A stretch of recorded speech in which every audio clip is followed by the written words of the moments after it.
The foreman's voice cut across the yard like a whip crack, loud enough for every ranch hand within 50 feet to hear. "You let that woman near the supply wagon?" Harlan Briggs pointed a thick finger at the nearest worker, face twisted with open contempt. "She'll break the axle just sitting on the seat." The laughter started slow, then spread fast. 6, 8, 10 men, all of them stopping their work to join in. One of them made a sound like a wagon wheel groaning under too much weight. Another mimicked something collapsing. Harlan didn't stop them. He stood there with his thumbs hooked in his belt, watching the new wife of Elias Crow disappear through the kitchen doorway, and he smiled like a man who had already decided how the story would end. Margaret Bellamy heard every word. She stood at the kitchen window and heard every single word. She didn't cry. She didn't flinch. She picked up her paring knife and went back to peeling potatoes.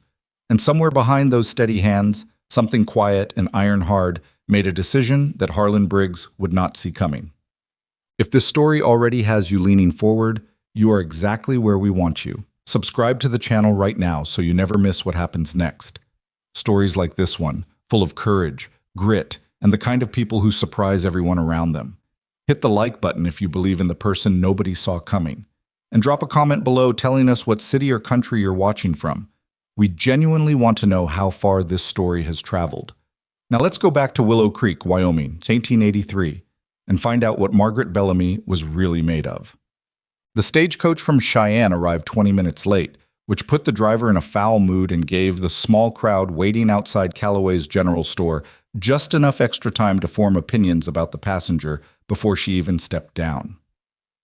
Willow Creek was not a large town. It was not a prosperous town.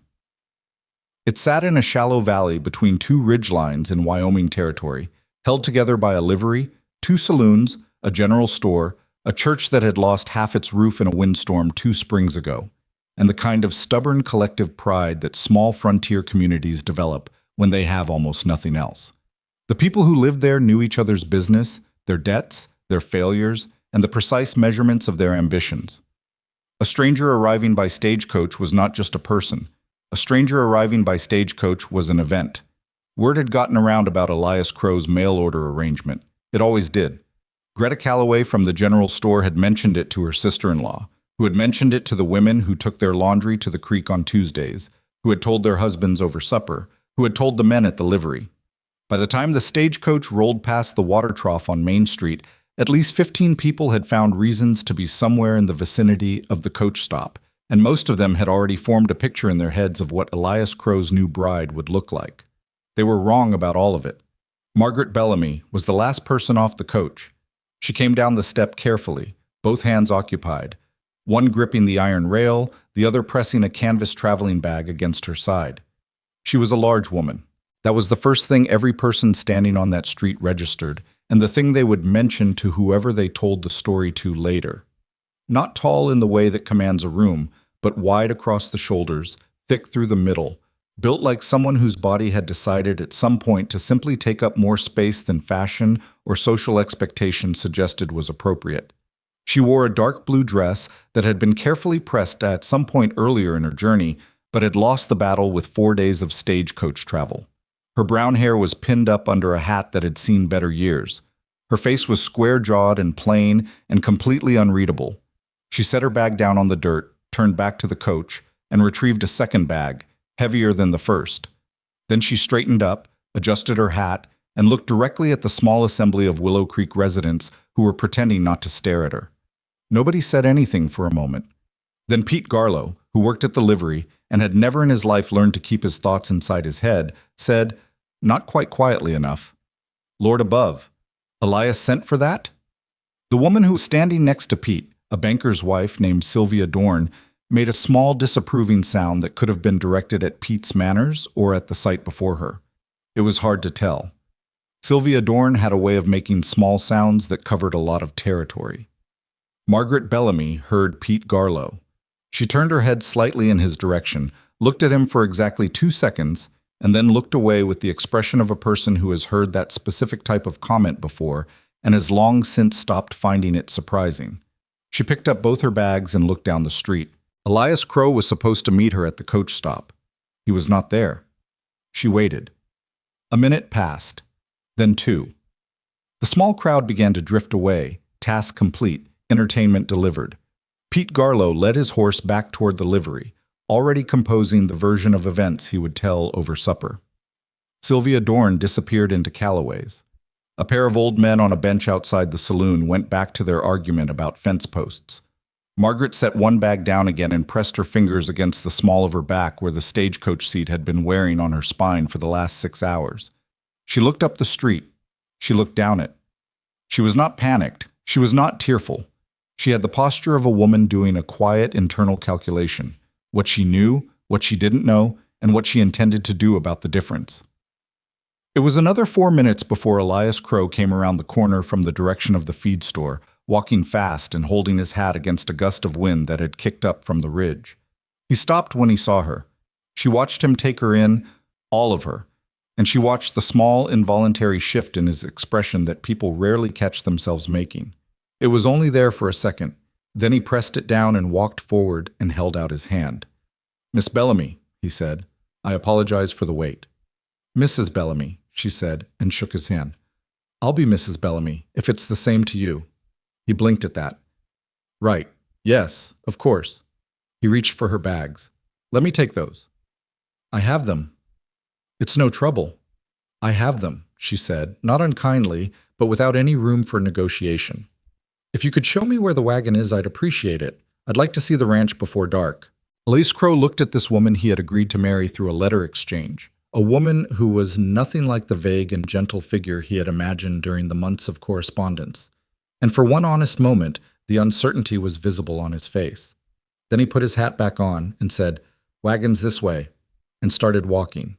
She followed him without another word, both bags in her hands. That was how it began. The road to Crow Valley Ranch was 11 miles of rutted track through open country, and Elias drove the wagon with the focused silence of a man who had not spent significant time in conversation with another person in a long while. Margaret sat beside him on the bench, her bags at her feet, and watched the land. Wyoming in September was a particular kind of beautiful, the kind that doesn't bother trying to make you comfortable. The grass was going gold and dry, and the wind moved through it in long, pressured waves. The sky was huge and completely indifferent. The ridgelines to the north and west were turning purple in the late afternoon light. Margaret had grown up in Chicago. She had spent the last 11 years running the kitchen and partial accounts of a boarding house on Halstead Street. She knew how to feed 30 men breakfast before 6 in the morning. She knew how to stretch a food budget through a hard month. She knew how to manage a pantry, negotiate with suppliers, and make workers productive through the simple but underestimated power of feeding them well. She had never been to Wyoming in her life. The land scared her a little. She would not have admitted that out loud to anyone, including herself. But it did. Not the kind of fear that makes you run, but the kind that makes you grip something and breathe through it. It was so large. There was so much of it. Everything about it told you, plainly and without cruelty, that your survival was entirely your own business. She found that she respected it immediately. Elias broke the silence after about 20 minutes. "I should tell you," he said, "that the ranch is in a harder position than I may have described in my letters." "You described it as struggling," Margaret said. "I understood that to mean struggling." "It's past struggling," he said. "We lost 60 head of cattle to disease last spring. Water access on the east pasture is disputed with a neighboring property. I have 2 outstanding debts with the bank in Cheyenne, and I missed a payment in July." He paused. "The men know it. That's part of the problem." Margaret thought about this. "How many hands?" 8 full-time, 2 seasonal who'll leave when the weather turns." "How are they eating?" Elias glanced at her sideways. "Eating?" "Your workers. What are they eating?" "Whatever Mac puts together," he said. "He's not a cook. He's a wrangler who took on the kitchen because nobody else would. He does salt pork and whatever's easy. It keeps them going." "Does it?" Margaret said. "Or does it just keep them from leaving?" Elias didn't answer that. "There's a difference," she said, and left it there. He drove for another mile before he said, "You're nothing like I expected." "I know," she said. "Most people aren't." Bob. The ranch house was bigger than she'd pictured. 2 stories, built from rough timber, with a covered porch that ran the length of the front face. But the word that came to mind when she climbed down from the wagon and looked at it wasn't big. It was tired. Everything about it had the quality of something that had been maintained just enough to prevent collapse, but not enough to actually improve. The porch rail sagged on the left side. 2 windows on the second floor had been covered with waxed cloth where the glass had cracked. The kitchen garden at the side of the house was a mess of dry stalks and things that had bolted and gone to seed in the summer heat. The hands were gathered at the bunkhouse when the wagon pulled in. They drifted over, not quickly, not with any particular enthusiasm, but with the deliberate casualness of men who wanted to see something but didn't want to appear to want it. Margaret counted them as they came. 6 visible. 2 she couldn't account for. The foreman was the first to speak. His name was Harlan Briggs, and he had the face of a man who had made a permanent decision about most things and didn't especially welcome new information. He was not young, late 40s maybe, with a broad chest and a jaw that looked like it had been set in concrete sometime around his 30th year. He looked at Margaret with the specific quality of assessment that she had learned to recognize over many years, the kind that starts with your size and ends before it ever gets to anything else. "So," Harlan said, directing his words at Elias but keeping his eyes on Margaret. "This is her." "This is Mrs. Bellamy," Elias said. There was a slight emphasis on the title that Margaret noticed and filed away. "She'll be taking over the kitchen and the house accounts." Harlan let out a short breath through his nose. It wasn't quite a laugh, but it was close enough to one. "House accounts." He finally let his gaze go to Elias. "You sure about that, boss? Long way to come for a cook." "Long way to come for a lot of things," Margaret said pleasantly. "And yet, here we all are." A few of the men exchanged glances. Harlan looked at her directly for the first time, and what crossed his face was not quite respect but something adjacent to recalibration. The expression of a man who had said something and gotten a response he didn't predict. "Welcome to Crow Valley," he said, flat and even. "Thank you," she said. "Is there a back entrance to the kitchen?" There was a short pause. "Through the side yard," one of the younger hands said. He was maybe 19, lanky, with an honest face. His name, she would learn later, was Cody Marsh.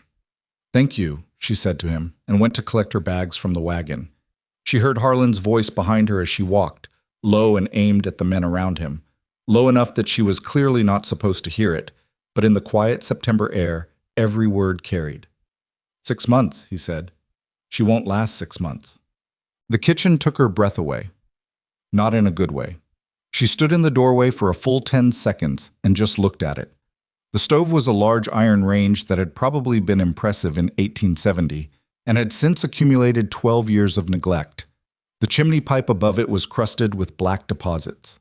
The work table in the center of the room had a surface that looked like it had been used for everything from butchering to boot repair and cleaned for none of it. The dry goods were stored in a corner cabinet with a broken latch and no particular organization. Flour next to axle grease, coffee beans in an open sack going stale, a jar of something unidentifiable with no lid sitting beside it. The smell of the room was stale fat, old smoke, and something underneath that she couldn't name, but that suggested the presence of small animals at some point. She set her bags down. She pulled back her sleeves. She opened every cabinet. She went through every shelf. She checked the flour for weevils, found them. She checked the coffee, going rancid. She found a cast iron skillet that had been cleaned by scraping and nothing else, leaving ½ an inch of carbonized residue baked into the surface. She found salt pork that was still serviceable, dried beans, cornmeal, a sack of oats, some dried peppers, a few onions that were mostly still good if you cut generously around the bad parts, a partial side of beef hanging in the cold store off the back, good for maybe 2 more days before it would need to be cooked or lost. She was standing in the middle of the kitchen making her internal calculations when Elias appeared in the doorway. He looked at the open cabinets. He looked at her. He looked at the jar of unidentifiable something, which she had moved to the windowsill so she could see it in better light. "Everything all right?" he said. "Do you know what's in this jar?" she asked. He looked at it. "I believe that might be Mac's rhubarb preserves from 2 summers ago. It has mold on the top." "Then probably don't eat the rhubarb preserves." "I wasn't planning to," she said. She set the jar back on the windowsill. "Mr. Crow?" "Elias." "Elias." She turned to face him fully. "Your supply situation is poor. Your storage is disorganized, which means you're losing food to spoilage and vermin. Your dry goods are low quality and improperly sealed, and your stove chimney needs cleaning before this kitchen has a grease fire." She paused. "What is your current monthly budget for provisions?" He told her. She looked at him steadily for a moment. "That's not enough," she said. "I know," he said. "Is there flexibility in it?" "Right now?" He rubbed the back of his neck. "Not much." "Then we manage it better," she said. "I'll need to see your account ledgers." He stared at her. "The account ledgers?" "Yes." "You want to see the ranch's account ledgers?" "You said I'd be handling the house accounts," she said patiently. "I can't manage accounts I haven't seen, and the kitchen costs are connected to the ranch costs. If I'm going to make this work, I need to know what we actually have." There was a long pause. Elias Crow looked at this woman standing in the wreck of his kitchen, rolled up sleeves, completely calm, talking about his ledgers like she had every right to be asking. "I'll get them after supper," he said finally. "Thank you," she said. "Now, is there anyone who can help me carry hot water? I need to clean this stove before I can use it, and I'd like to have something on the table by 7. She had food ready by 10 minutes past 7. It was not elegant. She did not have time for elegant, and she was not trying to impress anyone. She had biscuits, a beef and onion stew that had used the better parts of the aging beef, and strong coffee with the rancid layer skimmed off the top of the beans. She had salvaged the good onions and cut the dried peppers into the stew and added a handful of dried thyme from her own traveling bag, which she had brought specifically because she had no intention of cooking with nothing. The ranch hands filed into the dining room at Elias's call and sat down with the expressions of men who had been eating bad food for so long that they had stopped thinking about it. They looked at the bowls set in front of them without particular hope. Then they tasted it. The first one to say anything was Cody Marsh. He looked up from his bowl with an expression that was almost comically surprised.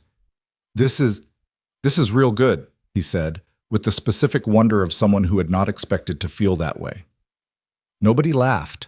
Nobody agreed out loud, but the pace of eating changed around the table, and that said everything. Harlan Briggs sat at the far end and ate in silence. He did not compliment the food. He did not say anything. But Margaret noticed from the kitchen doorway that he finished his bowl and sat there for a moment before pushing back from the table, and there was something in the set of his jaw that was different from when she had last seen it. She also noticed that he took a second biscuit before he left. She said nothing. The account ledgers were worse than she had expected, and she had not expected good. Elias brought them to the kitchen table after the men had cleared out and set them down with the posture of a person handing over evidence of something shameful. 2 ledgers, both worn, one with a water-stained cover. He stood back while she opened them, as if giving her room to react. She didn't react. She read. She spent 40 minutes reading while Elias sat across the table and drank coffee and did not speak. She could feel the tension coming off him. Not anger, not defensiveness, but something more raw than either. The combination of pride and helplessness that men sometimes carry when they have worked hard and it has not been enough. When she finally looked up, she said, "The debt in July. What was it for?" "New fencing on the north pasture," he said. "Had to be done. The cattle were getting out." "Did you have a choice about the timing?" "Not really." She looked back at the ledger. "The east pasture water dispute. Who's the neighboring property?" "Alderman Holt. He's got 3 times the land I do and lawyers in Cheyenne." Elias's voice had a particular flatness when he said the name. The flatness of someone who has thought about a thing too many times to have feeling about it anymore. "He's been pushing to redirect the creek that runs the boundary. Says it's on his land. I say it's shared." "Is there documentation? Deeds, survey records?" "Somewhere in that box on the shelf," Elias said, nodding toward a wooden crate in the corner. I don't exactly. You haven't gone through it." "I've been trying to run a ranch," he said, and there was a flicker of something defensive in it. "I know," she said, without judgment. "I'll look through them." I was quiet for a moment. Then he said, "You know, when I wrote to the agency, I described what I needed, a practical woman, someone who could manage a house."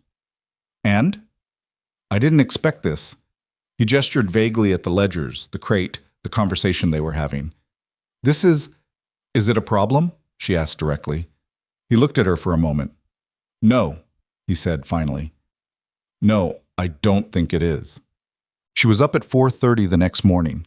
She had breakfast, actual breakfast, oats with dried apple, fried salt pork, coffee that she'd ground fresh the night before, on the table by 6. She had also already spent an hour going through the wooden crate of documents, making a separate pile of anything related to land, water rights, and the East pasture. Cody Marsh was the first one through the door. He stopped when he smelled the food and made an involuntary sound. "Sit down," she said. He sat. The other hands came in ones and twos. The two she hadn't accounted for the previous day turned out to be a pair of older brothers named Walt and Calvin Reeves, who were weathered and quiet and ate with their hats still on until Margaret said pleasantly, but without negotiation, "Hats off at the table, please," at which point they took them off without comment. Harlan came in last. He looked at the table, looked at Margaret, said nothing, and sat down. She was refilling the coffee tin at the stove when she heard him say, under his breath, to the man beside him, "Don't get used to it. She won't keep this up." She continued refilling the coffee tin. "Mr. Briggs," she said without turning around, "do you take sugar in your coffee?" A short pause. "No," he said. "Good," she said pleasantly, "because we're out of sugar and I haven't had time to order more yet." She brought the tin to the table and set it down between him and the man he'd been speaking to.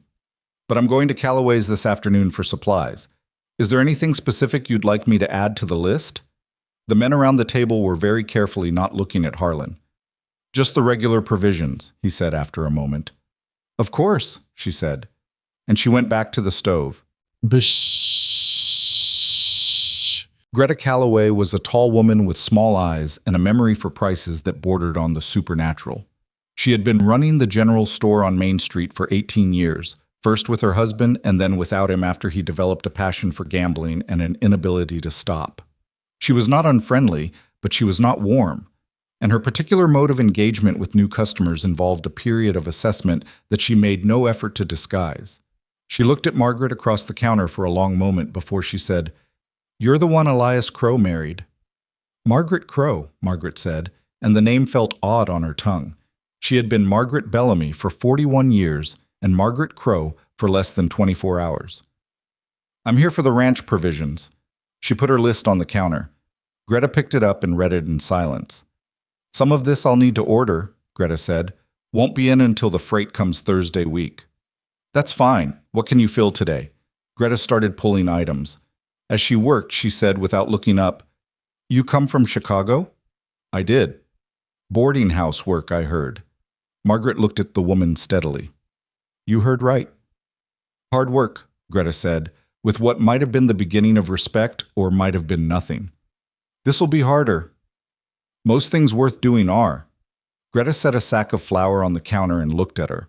Whatever she was looking for, she appeared to find at least part of it, because her manner shifted slightly. Not warmth, but something more like professional acknowledgement. "You going to Harlan Briggs' trouble?" The question was so direct and so unexpected that Margaret paused before answering. "I don't know yet," she said honestly. "You will," Greta said, and went back to pulling provisions. The trouble arrived faster than Greta predicted. It came on the third day, in the form of a conversation Margaret was not meant to be part of. She had gone to the supply shed to inventory the oil and lamp fuel, another item that had been improperly tracked, she discovered, and she was behind the shelving unit when she heard Harlan Briggs come in through the side door with two of the other hands. They didn't see her. The shelving unit was tall and she was on the far side of it, and they had no reason to think anyone was there. "All I'm saying," Harlan was saying, "is that this is a problem." "She's not so bad," one of the other men said. The voice sounded like Walt Reeves. "Food's better." "Food's not the point." Harlan's voice was low and tight. "The point is, Elias is letting her into the accounts, into the books. He showed me this morning that she's been looking at the records, making notes, asking about the Alderman Holt situation." "What's wrong with that?" "What's wrong with that?" There was a pause that sounded like Harlan working to keep his voice down. "She's a cook. She's a woman he sent away for because he was lonely and needed someone to run a house. This was not supposed to be—" He stopped. "I've been managing this ranch for 7 years. I know what the problems are, and I've been working them. I don't need some woman from Chicago telling Elias Crow to look at his books different. She's his wife, the second man said. That was Calvin Reeves. She's a stranger, Harlan said. And she's going to fill his head with ideas and numbers and make him think he needs to change things that don't need changing. Trust me. This goes wrong. It's you and me who lose our jobs, not her. Silence for a moment. You really think so? Walt asked. I've seen it before, Harlan said. Some outsider comes in, thinks they understand something they don't, pushes the man of the house to do things different, and 6 months later the whole operation falls apart. Every time. Margaret stayed exactly where she was behind the shelving unit. She listened to them walk back out the side door. Then she stood there alone in the supply shed for a moment, counting her breaths. Not because she was about to cry. She was not about to cry. Because she was deciding something. Something about how the next weeks were going to go and what she was willing to let happen and what she was not. She went back to inventorying the lamp fuel. She had numbers to record. The first real battle came 9 days after she arrived, and it did not come from Harlan. It came from Elias. She had been working in the hours after kitchen cleanup and before bed on the account situation. She had organized the documents from the wooden crate into 3 categories: land and survey records, debt correspondence, and a third pile that she was still working through. She had found 2 things of interest in the land records. A survey mark notation that suggested the creek boundary on the east pasture was ambiguous enough to argue, and a letter from 7 years prior in which a county official had noted the water rights as shared usage. She had started drafting a letter to a land attorney in Cheyenne. She showed Elias the draft at breakfast. He read it. His expression changed as he read, going through something complicated, and when he put it down, he did not speak for a moment. This would cost money, he said. An initial inquiry wouldn't have to, she said. I phrased it as a request for information. A good attorney might respond substantively at no initial cost if the case looks strong. And you think it looks strong? I think the notation from 1876 is something Alderman Holt didn't count on, or he'd have had it removed already. She tapped the document in question. He's had 7 years to settle this, and he hasn't pressed it legally. That suggests he's not as certain of his position as he wants you to think. Elias was quiet again. Margaret, he said finally, with a particular weight to it. I can see that you're trying to help. She heard the but before he said it. But, he said, this is my ranch. These are my problems. I have been handling them. You haven't been handling the Holt situation, she said calmly. You've been enduring it. His jaw tightened. That's not Elias. She kept her voice level. I'm not trying to take anything from you. I'm trying to help you keep what you've got. Those are different things. She pushed the draft letter toward him. Read it again. If you don't want to send it, don't. It's your decision. But I'd like you to actually consider it rather than putting it in the crate with everything else. The silence between them had a specific texture, not hostile, but close. It was the silence of 2 people who had not yet figured out what they were to each other and who were doing it through a disagreement rather than through whatever easier thing might have come if the circumstances had been different. I'll read it again, he said finally. She nodded and got up to start breakfast. But he sent the letter 4 days later. He didn't announce it. He came back from town and set the receipt from the postal office on the table without comment, and Margaret saw it and said nothing either. But something shifted between them that afternoon. Something small and incremental, like a door that had been stuck finally moving on its hinges. The kitchen was working. That was the most concrete thing she could point to in those first 2 weeks. The meals were consistent, filling, and considerably better than what the men had been eating. She had cleaned and reorganized every storage surface, fixed the cabinet latch, gotten Cody Marsh to help her clear the chimney pipe over the stove. The food waste had dropped. She had started tracking it, writing it in her own journal alongside the provision costs, and the numbers were already improving. The men ate better, and men who eat better work better. It was a simple equation that she had known for 11 years in the boarding house, and it held here. But the change she cared more about was harder to measure. They had stopped laughing, not around her. They had never laughed directly at her face, only behind her back or at enough of a distance to pretend she wasn't hearing. But the specific quality of their dismissal had changed.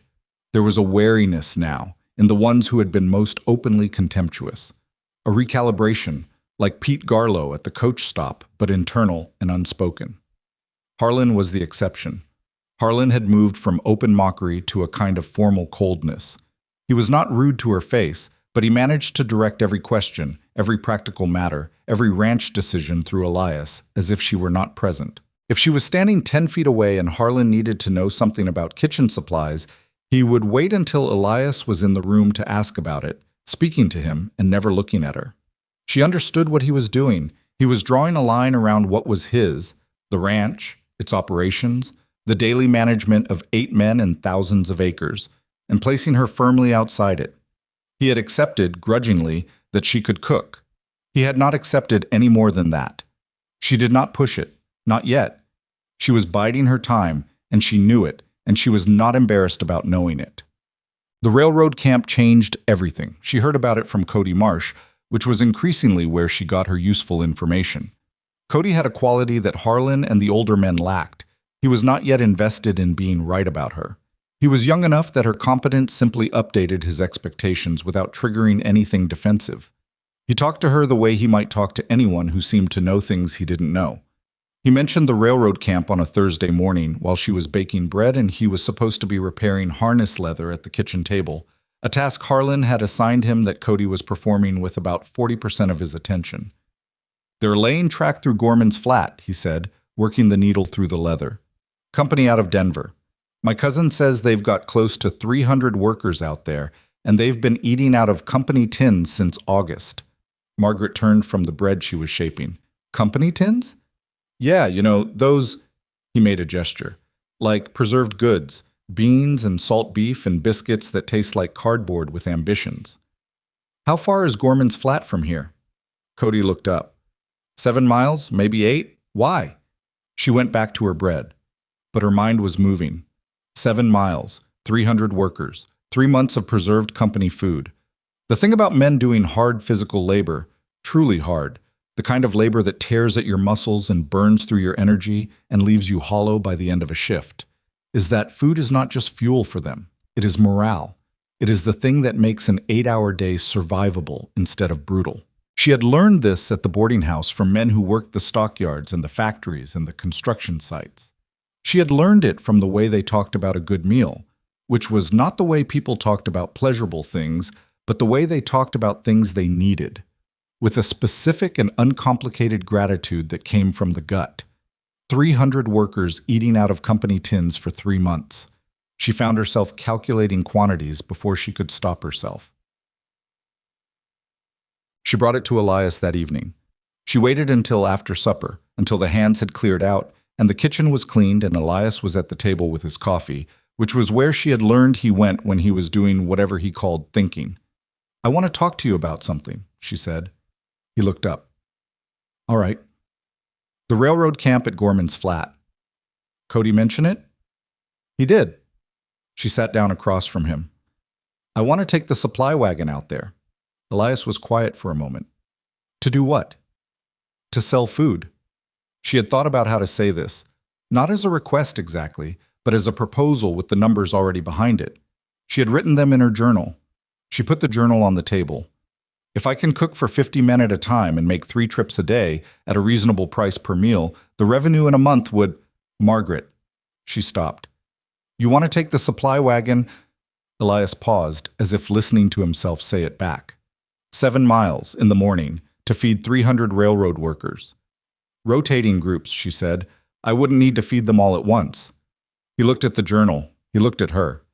"Have you done something like this before?" "Not exactly," she admitted.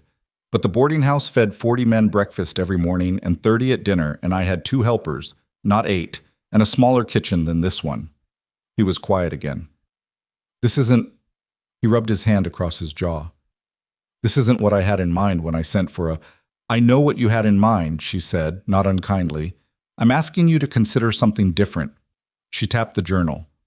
"The ranch needs income that isn't cattle. The cattle situation won't fix itself in 6 months. The debt payment is in January. This could help." He looked at the numbers. She had written them clearly, in her neat bookkeeper's hand. He read them once. Read them again. "And who manages the kitchen while you're gone?" "I trained Cody to hold the morn," she said. "He's young, and he listens. I'd be back by midday. Elias sat back in his chair and looked at the ceiling for a moment. It was an odd posture for him. She had learned that he usually held himself upright and forward, the posture of a man who expected things to come at him. Looking at the ceiling meant he was genuinely thinking. 3 days, he said finally. Try it for 3 days and show me what the numbers look like. She wanted to say something, thank you, or I'll prove it, or some version of the feeling that was running through her, which was a complex mixture of relief and readiness, and a particular kind of anger that she didn't entirely understand yet. Instead, she said, I'll need the wagon fitted with the iron pan rack, and I'll need Cody's help loading by 4 in the morning. I'll tell Cody, Elias said. She collected her journal and went back to the kitchen. She did not sleep much that night. She lay in the dark of the room that was her room now, the master bedroom, which Elias had given to her without discussion, and moved himself to the second small room at the end of the hall. And she listened to the wind and thought about quantities. Bread, stew, coffee. The logistics of keeping things hot over 7 miles of rough road. The iron pan rack, which would need modification. The timing. Around 2 in the morning, she lit a candle and got out her journal and started writing a list. She wrote for an hour. Then she went back to bed and slept, and at 4 o'clock she was in the kitchen. Harlan found out about the railroad plan the next morning. She did not know exactly how, probably Cody, who had no talent for secrecy and talked like breathing. But she knew from the moment Harlan walked into the kitchen that he had heard something, because he had the look of a man processing information he did not like. He waited until the other men had started eating to say anything. Then he said, to the table generally, but directed at her by angle, I heard something about the supply wagon. Margaret turned from the stove. You heard right. The supply wagon is needed here, he said. It's a ranch vehicle. I know what it is, she said. Elias has approved its use for 3 days. Something moved in Harlan's face. He looked at Elias, who was sitting at the far end of the table, and who met his look with the kind of neutral steadiness that Elias deployed when he had made a decision and was not going to argue about it. Boss, Harlan said. 3 days, Elias said. See how it goes. The silence that followed was not peaceful. It was a silence that contained a great deal of unspoken, compressed material. Every man at the table felt it. Harlan pushed back his chair and left the table without finishing his breakfast, which was the closest thing to a scene Margaret had seen him make since she arrived. Cody watched him go and then looked at Margaret with an expression that was equal parts nervous and fascinated. She gave him a look that said, clearly and without words, finish your oats. He finished his oats. The first morning at the railroad camp, she got there at 7. The camp was larger than she'd pictured. A wide, flat stretch of disturbed earth and temporary structures, railroad equipment in various states of assembly, a smell of iron and wood smoke, and the collective sweat of 300 men starting a workday. The foreman of the camp was a thick-shouldered man named Dex Holloway, who looked at her wagon and then at her with a similar expression to the one Harlan Briggs had given her on her first day at the ranch. What's all this? He said. Breakfast, she said. Good breakfast. Not what's in your company tins. She lifted the canvas on the wagon bed to show the covered pots, the bread wrapped in cloth, the coffee can. I charge reasonable. Your men try it once, you'll have no trouble getting them to pay again. Holloway looked at the pots for a moment. Then he looked at his workers, many of whom had stopped to look at the wagon. How much? He said. She told him. He made a face. Then he looked at the pots again. 20 men, he said. You can serve 20 men, and if they like it, we talk again. 20 men, she agreed. She was back at the ranch by 11:30 with an empty wagon and a coin purse that was considerably heavier than it had been when she left. She set the money on the kitchen table in front of Elias and did not say anything. He looked at it, looked at her, picked it up and counted it. He did not say anything either for a long moment. Then he said, Same tomorrow? Same tomorrow, she said, and I think I can do 30. She was right. She did 30. On the third day, Dex Holloway was waiting for her when she arrived, and he had 45 men lined up, and behind them, more who had wandered over from a second work crew whose camp was half a mile east. She ran out of food. She had never run out of food in 11 years of boarding house work, and it bothered her more than she expected. She stood at the wagon with empty pots and 50 men still in line, and felt the specific frustration of someone who has planned carefully and still come up short. Tomorrow, she told the men still in line. Come back tomorrow, and come earlier. She drove home and immediately recalculated everything. Oh, Elias was at the gate when she pulled in. He could tell from her face that something had happened. You sold out, he said. I ran out, she corrected. There's a difference. Running out means I didn't bring enough. Selling out means I planned for it.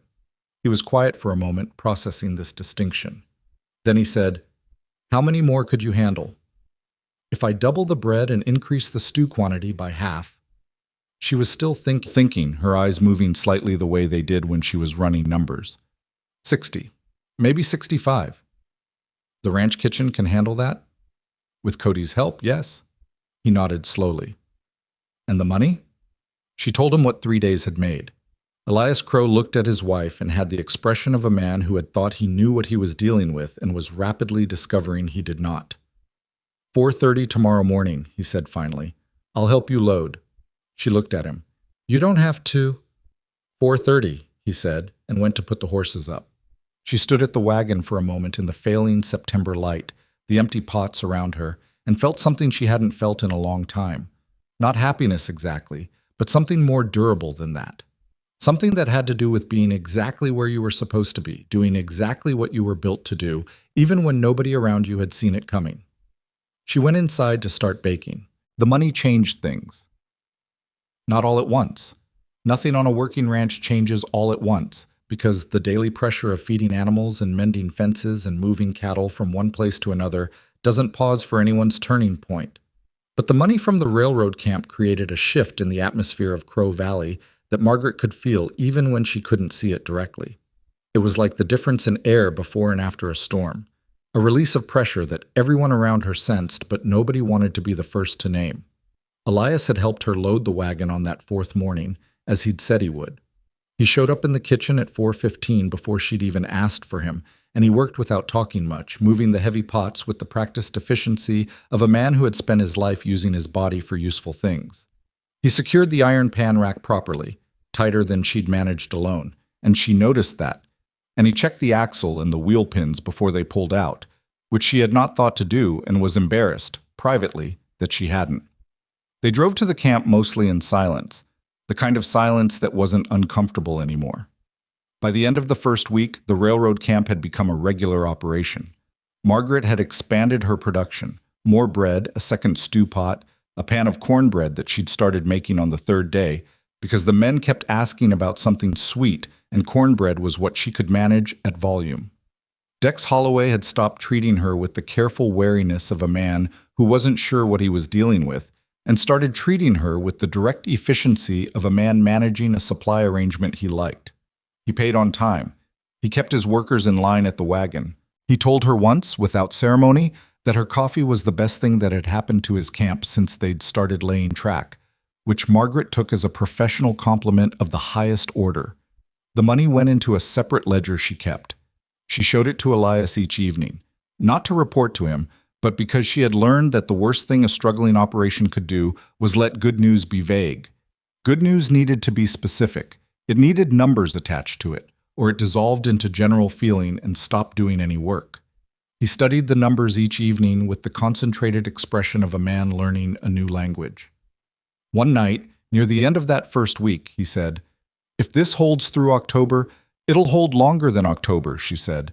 "The track lane won't finish until February at the earliest. Cody's cousin said so." "If it holds through November," he said, revising, "we make the January payment." "With some left over," she said. He was quiet for a moment. "I haven't had left over in 3 years," he said, not with self-pity. He said it the way someone states a fact they've had to live with so long it no longer surprises them, but that they haven't entirely stopped noticing. "I know," she said. He looked at her. "You couldn't have known that from the letters." "I could tell from the letters," she said. "A man who's doing well doesn't describe his situation as challenging but manageable. He says it's going well. You never said it was going well." Elias looked at her for a moment with an expression she couldn't entirely read. Then he looked back at the ledger. "No," he said quietly. "I suppose I didn't." Well, Harlan Briggs made his next move on a Tuesday. Margaret had not forgotten him. She was not the kind of person who forgot things, particularly things that had the quality of unfinished business. But she had been focused on the railroad operation and on the accounts and on the daily management of a kitchen that was now producing significantly more food than it had been 3 weeks ago. She had let Harlan's coldness exist in the background, like a sound you're aware of but not actively listening to. She should have been listening more carefully. She came back from the camp on Tuesday at noon to find the supply wagon parked wrong, not in the yard where she left it, but pulled around to the side of the barn in a position that would take 20 minutes to reposition for the next morning's load. It was a small thing. It was exactly the kind of small thing that could be an accident. It was not an accident. She knew it wasn't an accident because when she went to the barn to talk to Cody about repositioning the wagon, she found that the iron pan rack had been removed, taken off the wagon bed, and leaned against the barn wall in 3 pieces, which would need to be reassembled and rebolted. A task that would take time she didn't have if she was going to be ready by 4 the next morning. She stood looking at the pan rack for a moment. Then she went looking for Cody. She found him in the feed shed, and she could tell from his face when he saw her expression that he knew what she'd found. Harlan said the wagon needed to be accessible for hauling feed this afternoon, Cody said, before she could say anything. He was not looking at her directly. And the pan rack was in the way of the load. Was there feed hauled this afternoon? A pause. Not yet. Is there a plan to haul feed this afternoon? A longer pause. I don't think so. She looked at him. He was 19 years old and genuinely not a bad person, and he was caught between a foreman who had 7 years of authority and a woman who had 3 weeks of tenure, and she understood that this was not a position she had any right to be angry at him about. She let that understanding shape her voice. Cody, she said, can you help me reassemble the rack tonight? After supper, when your other work is done? He looked relieved to have something practical to do. Yes, ma'am. Absolutely. Thank you. She turned to leave. Mrs. Crow? He stopped himself. Margaret. He'd been testing both for weeks, uncertain which she preferred, and she had never corrected him on either. Harlan's not a bad man. He's just... I know, she said. I know he's not. She didn't say anything else about it, but she went to find Elias. Elias was in the north field checking a section of fencing that had been reported weak. She rode out on the small gray mare that had been the only horse anyone offered her, and which she was still learning to manage with the focused, gritting-teeth determination of someone who had ridden a horse maybe 4 times in her adult life and was not going to admit that number to anyone on this ranch. He saw her coming and waited. She told him about the wagon and the pan rack plainly and without excess. She did not perform anger. She simply told him what she'd found and what Cody had told her and what her assessment of the situation was. Elias listened. His jaw tightened slightly during the part about the pan rack. Then he was quiet for a moment. I'll talk to Harlan, he said. I'm not asking you to discipline him, she said quickly. I'm asking you to make clear to him what the railroad operation is and what it requires. He may genuinely not understand what he's interfering with, or he may understand and be making a decision about it. Either way, it needs to come from you. She paused. He won't hear it from me. Elias looked at her with a slight tilt to his head, like he was listening for something underneath what she was saying. You're not angry, he said. I'm plenty angry, she said. I'm choosing not to let the anger make the decisions. He was quiet for a second. Then something crossed his face that might have been the early stages of respect, not the formal acknowledgement of competence that he'd been slowly developing, but something more personal, something that recognized a specific quality in her that he hadn't expected to find. I'll talk to him tonight, Elias said. She nodded, turned the gray mare around, and headed back before the horse decided to have an opinion about the direction. She didn't hear the conversation between Elias and Harlan. She didn't try to. She was in the kitchen with Cody, reassembling the pan rack by lantern light, and she could hear raised voices from the direction of the bunkhouse at one point. Not words, just volume. And then silence. Cody heard it too. He paused with a bolt in his hand. Keep going, she said. He kept going. When the rack was back together and bolted in place, and the wagon was repositioned in the yard, she sent Cody to bed, and she stayed in the kitchen for another half hour, going over the next morning's quantities. She needed to think about something practical, or she would think about Harlan Briggs and the compressed, simmering quality of his opposition, And that particular line of thinking led nowhere useful at 10 o'clock at night. She was measuring out flour when she heard the kitchen door open. It was Elias. He looked tired in a way that went deeper than the day's physical work. "He thinks you're taking over," Elias said. He sat down at the table. That's the core of it. He thinks you arrived here and started taking things that belong to the ranch's management, and that I'm letting it happen because I don't want to disagree with my new wife. Margaret set down the measuring cup. "What did you tell him?" "I told him that the railroad money is going to save this ranch from a debt payment that I wasn't going to be able to make." He rubbed his eyes. "I told him that if he touches the wagon or the equipment again without a genuine reason, he and I are going to have a problem that's worse than an unhappy foreman." "How did he take that?" "Like Harlan takes everything." He put his hand flat on the table. "He's not going to change what he thinks, Margaret. He's going to be polite about it, and he's going to go quiet, and he's going to wait." "Wait for what?" "For you to fail at something." Elias looked at her steadily. "That's what Harlan does. He waits. He's patient. And if you give him anything to point to, he'll point to it." She considered this. "Then I won't give him anything to point to." "It's not that simple." "I know it's not," she said. "I didn't say it was simple. I said I won't give him anything to point to." She picked up the measuring cup again. "And I think you should let him believe he's waiting, for now. Don't make him feel cornered. Cornered men do stupid things, and I don't want his stupidity to become our problem." Elias looked at her for a long moment. "You've dealt with men like him before," he said. It wasn't a question. "The boarding house had 40 men and 1 woman running the accounts," she said. "What do you think?" He almost smiled. It was brief and incomplete, like most of his expressions, but it was there. "Get some sleep," she said. 4 o'clock comes fast. "You're telling me to go to bed." "I'm suggesting it," she said. "There's a difference." He pushed back from the table and went, and she heard him walking up the stairs, and she stood in the kitchen and breathed for a moment, and then she finished measuring flour some. The second week at the railroad camp was when the trouble came from a direction she hadn't predicted. His name was Victor Crane, and he arrived at the camp on a Wednesday morning in a buggy that was too well kept for the road conditions, wearing a coat that cost more than what she made in a week.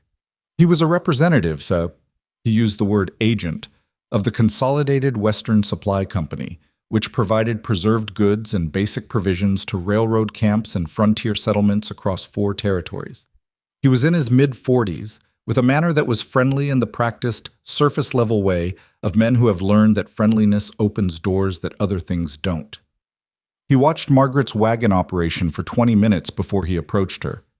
"Impressive," he said, and the word had the quality of a compliment offered to soften someone up. "You've got this camp eating out of your hand, literally."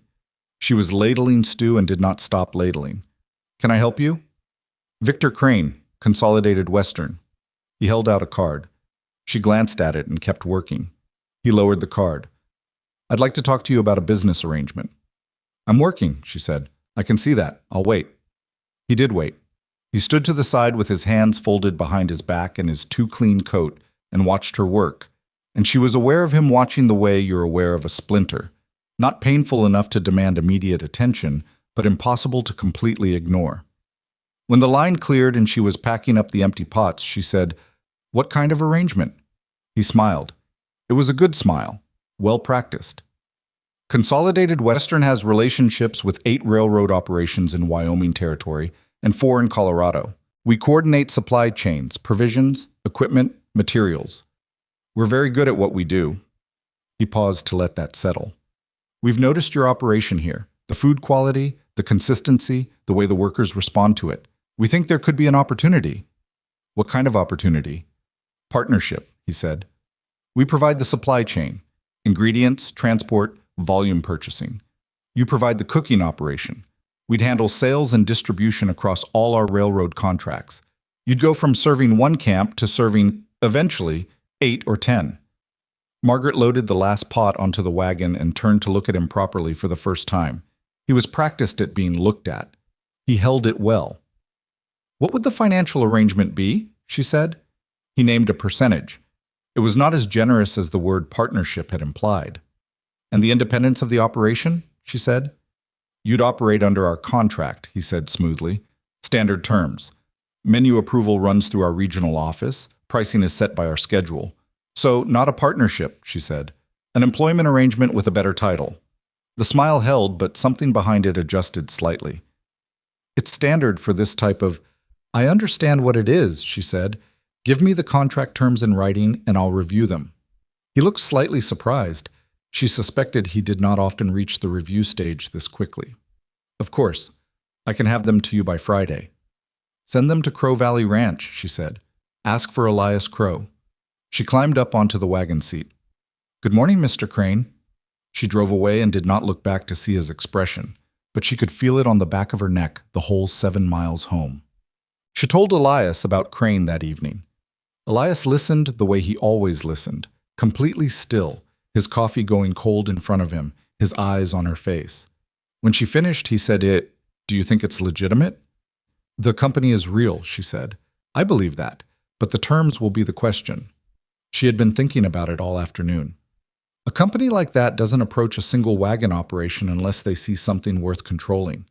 The fact that they want to formalize it means they're worried about what we might grow into without them. That could be a good sign, Elias said. Or a warning sign, she said. Depends on what the contract says. She paused.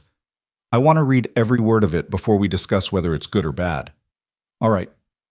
And I'd like to send a letter to that attorney in Cheyenne, she added. Not about the water rights, about this. I'd like a legal opinion on whatever Crane brings. Elias looked at her. That'll cost money. Less than signing a bad contract, she said. He held her gaze for a moment. Then he nodded. Write the letter. The contract arrived on Friday, as promised, delivered by a writer from town. It was 11 pages. Margaret sat at the kitchen table from after breakfast until the mid-afternoon and read every word of it twice, then made notes in the margins of her own journal in a handwriting so small it was almost code. It was not a good contract. It was in fact quite cleverly constructed to appear generous while being, structurally, a set of restrictions dressed up in the language of opportunity. The percentage Crane had named verbally was accurate, but there were clauses beneath it, 3 of them, buried in sections 6 and 9, that would allow Consolidated Western to adjust the payment schedule based on what they called market conditions, which was language broad enough to mean almost anything. There was a non-compete clause that would prevent Margaret or Elias from selling food to any railroad-affiliated operation within 60 miles for 5 years after the contract ended, meaning that if Consolidated Western terminated the arrangement on their end, the wagon operation would have nowhere to go. And there was a clause about menu approval that appeared, on first reading, to be about quality standards but was, on closer reading, a mechanism for the company to reduce or eliminate any item that they could source more cheaply from their own suppliers. She sat back and looked at her notes. It was a trap. Not a crude one. It was well-made, professionally constructed, designed to look like an opportunity long enough to get a signature on it. But it was a trap. She thought about Victor Crane in his clean coat at the railroad camp, watching her work with that practiced surface-level smile. She thought about him waiting patiently while she finished her line, and the specific quality of that patience. The patience of someone who has done this before and who knows what usually happens next. She thought about Harlan Briggs in the supply shed. She won't last 6 months. She thought about Pete Garlow at the coach stop. Lord above. Elias sent for that? She pressed her pen into the paper and wrote a summary of the problematic clauses in plain language, the kind that didn't require a lawyer to read, and she set it on top of the contract and went to start supper. Elias read the summary that evening. He was quiet for a long time. Then he said, These are real problems, or are you being cautious? Both, she said, but mostly real problems. She pointed to the clause about market conditions. This one, specifically. They can reduce our percentage whenever they choose and call it a market adjustment. There's no floor on it. Theoretically, they could take the payment to nothing and still hold us to the non-compete. He looked at it. That can't be legal. That's why I want the Cheyenne attorney to look at it, she said. It may not be, or it may be legal but not enforceable. I don't know enough to say. He was quiet for another moment. What do you want to do? She looked at him across the table. I want to negotiate. You think he'll negotiate? I think he'll pretend he won't, she said, and then he will, because he's already sent a writer and spent time on this. He wants the arrangement. If he didn't think we were worth it, he wouldn't have bothered with 11 pages. Elias looked at her with that expression again, the one that was becoming familiar to her now, though she still didn't entirely know what to call it. Something between surprise and recognition, like he kept expecting her to be one thing and kept finding something else. "You've negotiated contracts before," he said. "I negotiated every supply contract at the boarding house," she said. "Feed suppliers, butchers, dry goods. Whoever came in thinking they could give me a bad price because I was a woman running a kitchen. And I always got a better price," she said simply. He turned back to the contract. He ran his thumb across the edge of the pages, all 11 of them, and she could see him thinking, recalibrating, adjusting something in his understanding of what he was dealing with. "I'll write back to Crane," he said finally. "I'll tell him we're reviewing the terms and we'd like to meet." "Tell him we're interested in the partnership," she said, "but we have questions about several clauses. Keep it friendly. Don't tell him which clauses yet." He looked up. "Why not yet?" "Because the moment he knows which clauses concern us, he'll prepare his defense for those specific points," she said. "I want to see how he handles a general meeting first, how he explains himself before he knows what we know." Elias stared at her for a moment. "Where did you learn to think like this?" 11 years of boarding house suppliers," she said, "and paying attention." The letter to Crane went out Saturday. His reply came Tuesday, again by Ryder, which told her something about how seriously he was taking them. He proposed a meeting at the Grand Hotel in the nearest substantial town, a place called Kellerton, 12 miles east, the following Thursday. Lunch. She spent the intervening days working. She worked the railroad camp with the same focus as every other morning, and she started to notice something she hadn't fully tracked before. The men knew her by name now. Not just Mrs. Crow or the cook woman, by name. She had started around day 8 or 9 to learn individual workers' names, a habit from the boarding house where she had known all 40 men by name within the first 2 weeks and had understood the specific power of that. The way a person who is called by name eats better, works more willingly, treats the space they're in with more care. The railroad workers were no different. When she handed a bowl to a man named Artemis Foley and said, "Careful, the stew's running hot today, Artemis," he looked at her with a kind of stunned gratitude that was almost embarrassing in its openness. She filed all of that away. Because it mattered. It mattered to the operation, and it mattered to the negotiation, and it mattered to the thing she was building, which she was beginning to understand was larger than just the wagon and the pots. On Wednesday evening, the night before the Kellerton meeting, she laid out the clothes she would wear. It was a practical consideration. She did not have many options, but she chose the dark green dress, which was the better fitted of the two she had, and she repaired a small tear at the cuff that had been there since Chicago. She brushed her hat. She shined her boots. Cody saw her doing this and said, with the frank curiosity of someone who hadn't yet learned to disguise observation, "You're going somewhere tomorrow?" "Meeting," she said. "With who?" "A man who wants to buy what we've built," she said. Cody thought about this for a moment. "Are you going to sell it?" "Not on his terms," she said. He nodded slowly, working this over. "You want me to have the wagon ready at 6? 5:30, she said. "I want to be back before the afternoon feed." He nodded again and went back to whatever he'd been doing. She continued shining her boots. Elias drove her to Kellerton. They did not talk much on the road, but it was a different quality of silence than the one that had existed on the road from town on her first day. It had texture now, the kind that happens between two people who have had enough conversations that the silences carry content too. About halfway there, he said, "What do you need from me today?" She considered this. It was a good question, a better question than most men would have thought to ask. "Sit next to me," she said. "Don't speak unless I invite you to, and if he addresses something directly to you, any of the financial questions, look at me first. You want him to think I defer to you. I want him to know that we've talked about everything and that we're presenting a unified position." She paused. "It's not about deferring. It's about not giving him a gap he can push into." "What kind of gap?" "The kind where he says something to you that he thinks you'll agree with more easily than I will," she said. "And then you and I appear to have a different view, and he has something to work with." Elias was quiet for a moment. Then he said, "You've thought about this a lot." "I've thought about it constantly," she admitted. "Since Tuesday." He looked at her sidelong. "Are you nervous?" She thought about lying. Then she thought about how much work line took when you were already managing a lot of other things. A little, she said. Not about the meeting. About what happens if we get it wrong. If we sign something bad or refuse something good, and the railroad contract ends in November and we're back where we started. Elias was quiet for a moment. We're not going back where we started, he said. It was said quietly and without dramatics, but with a quality of determination that she hadn't heard from him before. Not the endurance that had characterized most of what she'd seen from him, but something more forward-facing, something that had to do with not being willing to go back. She looked at him. He kept his eyes on the road. She turned forward too. No, she agreed. We're not. What? Victor Crane was already at the hotel when they arrived, seated at a corner table with a glass of water and papers in front of him.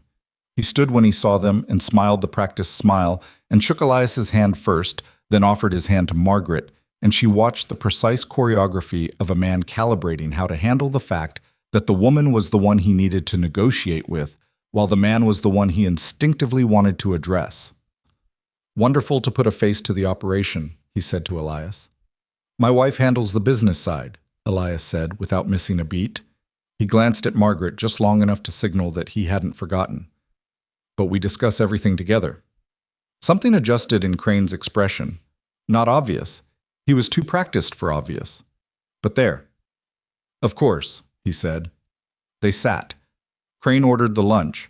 Margaret ordered coffee and did not look at the menu because she had already decided she was not going to eat, not because she wasn't hungry, but because she needed her full attention, and food softens attention in ways that are inconvenient during negotiations. Crane talked about the company for 10 minutes, the scope of it, the relationships, the reach. It was a table-setting operation, building credibility, establishing scale, making himself and his offer seem larger and more significant. She let him talk. She watched his hands. She noted which points he emphasized and which ones he moved past quickly. When he finished, she said, We have some questions about the contract language. Of course, he said. Happy to clarify anything. Section 6, she said, the market conditions clause. She put her copy of the contract on the table, which had her marginal notes visible. She had decided on this specifically because it told Crane something about how carefully she had read. Can you give me an example of a market condition that would trigger a payment adjustment? He gave her an answer that was thorough and completely avoided the actual question. She let him finish and said, That's helpful. But my specific question was about a floor. If market conditions trigger an adjustment, what's the minimum payment percentage we'd receive? He looked at the contract. He looked at her. That's typically handled on a case-by-case. I need a number, she said, or a floor percentage written into the contract. A pause. That's not standard. I understand it's not standard, she said. I'm asking if it's negotiable. The thing about Victor Crane, she had decided, was that he was not a dishonest man so much as a man who worked within a system that rewarded him for making things look like opportunities when they were advantages. He knew exactly what was in his contract. He had used it before. But he was also a professional, and professionals can recognize when they're sitting across from someone who has done their homework. And the smart ones, the ones who want the deal and not just the win, adjust. He looked at his papers. He looked at her notes in the margins. I can discuss a floor percentage with our regional office, he said. I'd like it in writing before we sign anything, she said. And I'd like the non-compete clause modified to reflect a 6-month term, not 5 years. Crane blinked. 5 years is standard. 5 years benefits Consolidated Western, she said. 6 months protects our operation if the arrangement doesn't work for both parties. I'm happy to discuss a longer term once we've had 12 months of demonstrated partnership. There was a silence. Elias was still, not frozen. He had the specific stillness of someone paying very close attention and choosing correctly to let something play out. Crane looked at Margaret. He looked at the contract. He picked up his water glass and set it down. You've done this before, he said. I have, she agreed. Another pause. He looked at Elias. Your wife, he said, and there was something in it that was neither criticism nor compliment. It was the specific neutral tone of a man recalibrating. Yes, Elias said. Crane looked back at Margaret. I can take these points back to the regional office, he said. I can't promise they'll agree to everything. I don't need everything, she said. I need the floor clause. and the non-compete modification. If those aren't movable, we don't have a deal. She said it evenly, without threat, the way you state a fact. I'm happy to wait for the regional office response. How long will that take? 2 weeks, he said. That's fine, she said. We'll keep the railroad camp running in the meantime. He smiled at that. A different kind of smile from the practiced one, something more genuine underneath. I believe you will, he said. They shook hands on leaving. Crane's grip was firm, and he looked her in the eye when he did it, and she thought that was probably the most honest he'd been since they sat down. On the drive back, Elias was quiet for the first 5 miles. Then he said, 6 months. For the non-compete, she said. Yes. You pulled that number out of nowhere. I pulled it out of what I needed, she said. The principle is the same. We needed it to be shorter than 5 years. 6 months is defensible. 12 would have been better, but he'd have pushed back harder. She looked at the road ahead. We'll see what the regional office says. They may counteroffer at 2 years. I'll take 2 years. You already know you'll take 2 years. If they offer it, yes. She glanced at him. Was that all right, the way I handled it? It was, she realized as soon as she said it, a question she hadn't planned to ask. It had come out of something more uncertain than her usual operating mode, and she was briefly embarrassed by the uncertainty. Elias looked at her. His expression was direct and without performance. You were the smartest person at that table, he said, including me. She looked back at the road. She didn't say anything for a moment. Thank you, she said finally. He nodded. He drove. The silence that followed was the most comfortable one they'd had yet, and it carried them the remaining 6 miles back to the ranch in something that was not quite peace and not quite happiness, but was close enough to both that it was worth noticing. The response from Consolidated Western's regional office came 11 days later. They accepted the floor percentage clause. They countered the non-compete at 18 months, not 5 years. There was a new clause Margaret hadn't seen in the original about exclusivity on supply routes. She read it carefully, read it again, and decided it was borderline but acceptable if they defined the geographic terms more narrowly, which she wrote back to request. The negotiation continued for another 2 weeks by letter, back and forth, specific and careful, each side adjusting by small increments until the thing began to take a shape that Margaret could live with. Harlan watched all of it from the perimeter. He said nothing direct. He did not touch the wagon again. He maintained his formal coldness with Margaret and his complex, strained professional loyalty to Elias, and he waited, just as Elias had said he would, for something to go wrong. What he was watching for, Margaret understood by now, was not failure exactly. It was overreach. The moment where she pushed into territory that proved she didn't understand what she was dealing with, that she was more ambition than competence, that the city woman with the boarding house background had gone as far as she could go and the ranch would be better served by returning to known quantities. She understood that. She even understood in a way she would not have admitted out loud that Harlan was not entirely wrong to be watching for it. Overreach was real. She had seen it happen to competent people before, good at one thing, certain that competence transferred automatically to the next thing, and blindsided when it didn't. The difference was that she was watching for it too. She was watching herself as carefully as Harlan was. She was asking, every day, what she knew and what she only thought she knew. She was asking Cody questions about ranch operations because Cody would answer without making her feel like the question was a weakness. She was reading the land records every evening and beginning to understand, slowly and imperfectly, what words like easement and mineral right and survey notation actually meant in practice on this specific piece of Wyoming ground. She was learning the ranch. Not as a wife learns a house, not which drawer the serving spoons are in and which window sticks in the rain. She was learning it as a manager learns an operation, where the weak points were, what the risks were, what could be improved, and what had to simply be endured. It was in the middle of this learning that she found the second thing in the documents from the wooden crate.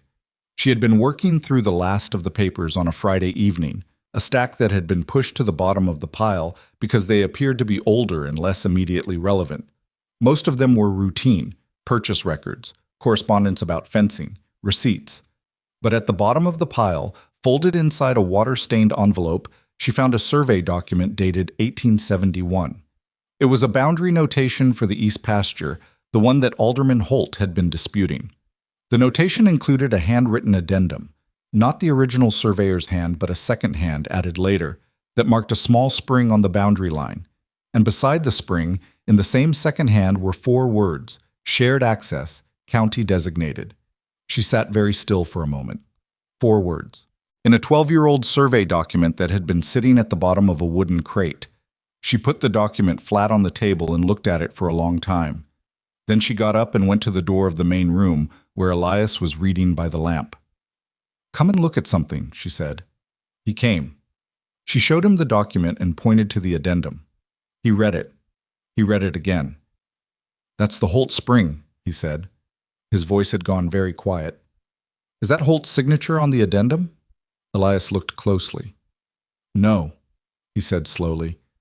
That looks like Henry Garrison's hand. He was the county surveyor.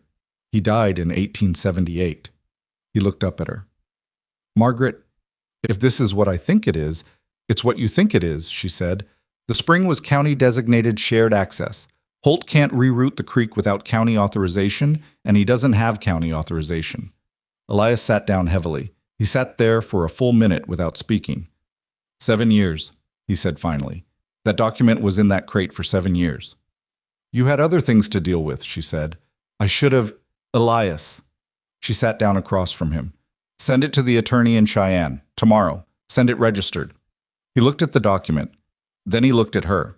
And on his face was something she had not seen there before, not gratitude exactly, though that was part of it.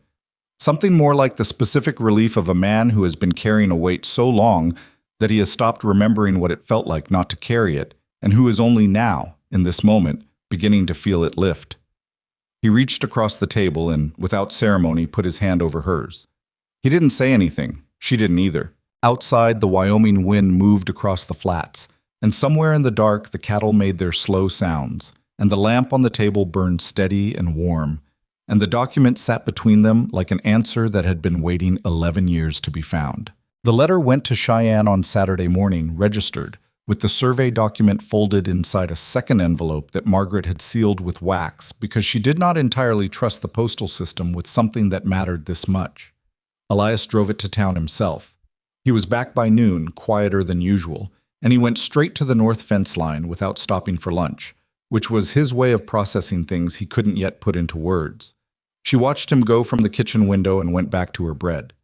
The waiting was its own kind of work. She had learned that at the boarding house, the specific discipline of continuing to function while something important was pending, of not letting the pending thing consume the present moment, which still had bread to bake and accounts to balance and 60 railroad workers expecting stew at 7 in the morning. The survey document was in Cheyenne now. Either it was what she thought it was, or it wasn't. Either the attorney would find it compelling, or he wouldn't. Worrying about it between now and when she heard back would not change any of those outcomes. So she did not allow herself to worry about it except between 2 and 3 in the morning, when she sometimes woke and lay in the dark, and let herself think through the worst possibilities in order to be ready for them. What she hadn't anticipated was that the worst possibility would come from a direction she hadn't thought to prepare for.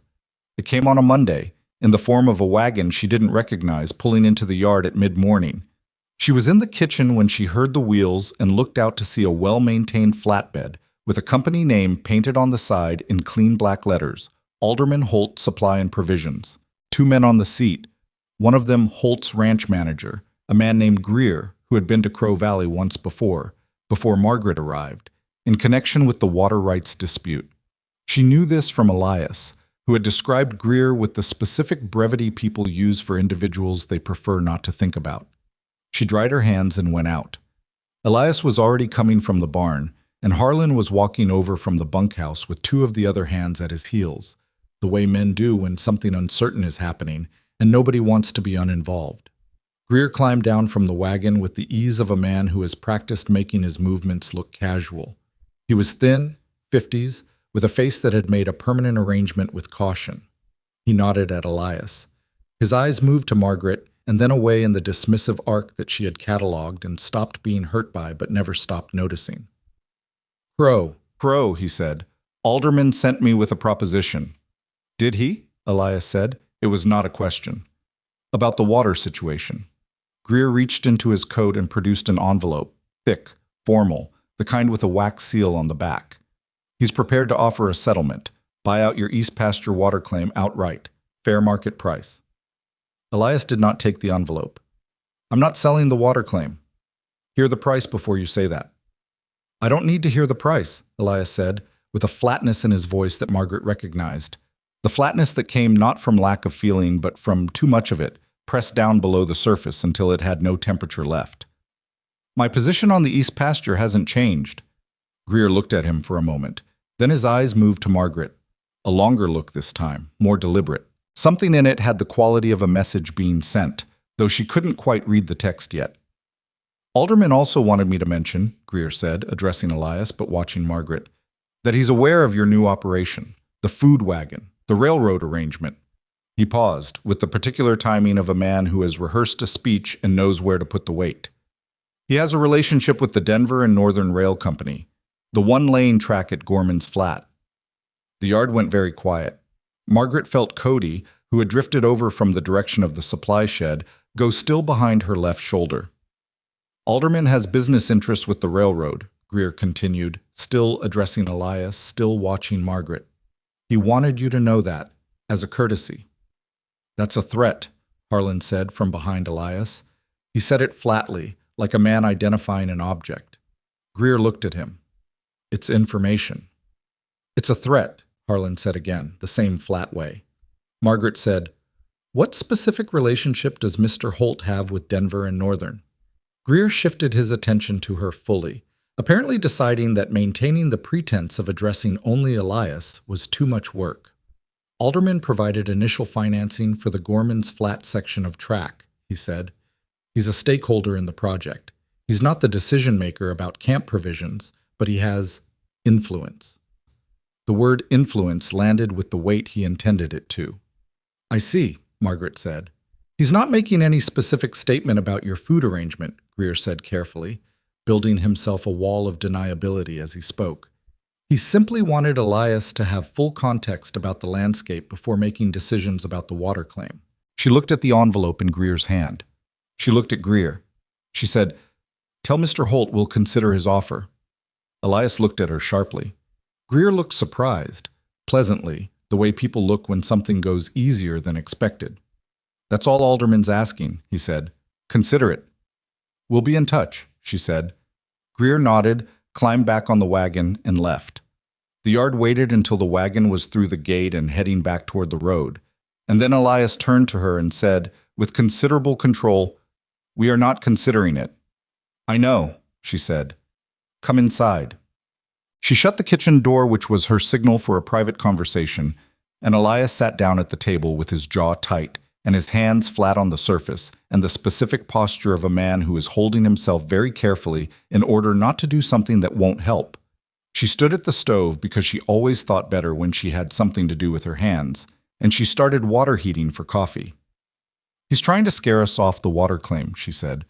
The timing is not an accident. We sent the survey document to Cheyenne on Saturday.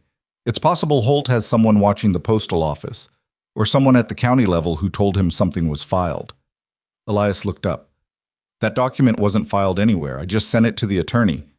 A registered letter from Crow Valley Ranch to a Cheyenne attorney would be enough to put Holt on alert if he has anyone paying attention, she said. He's been watching this situation for 7 years. He's not careless. She set the coffee pot on. The question is whether the railroad threat is real or decorative.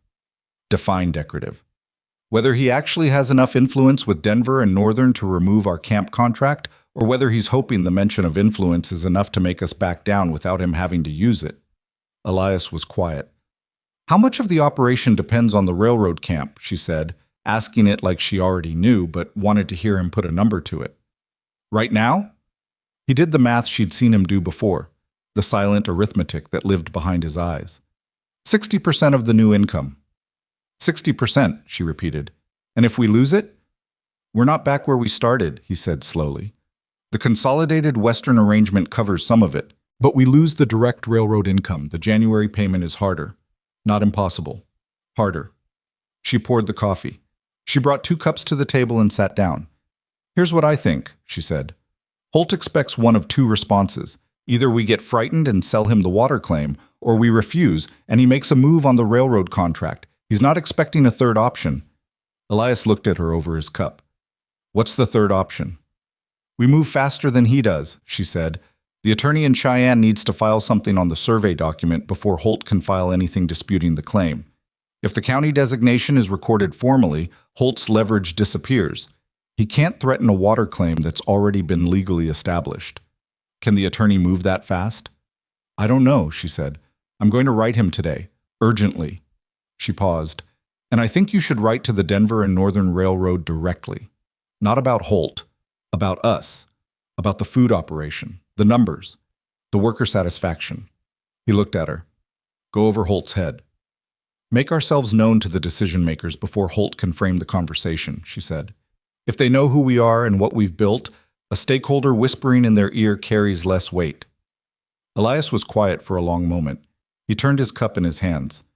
You know, he said, when Harlan told me I was making a mistake, sending for a wife through an arrangement, bringing a stranger into the ranch situation, I didn't argue with him because I wasn't sure he was wrong. She waited. I was lonely, he said, simply and without apparent embarrassment. And I needed someone to manage the house. That's all I thought I was doing. He looked at her. I wasn't thinking about any of this. I know, she said. You were, he said.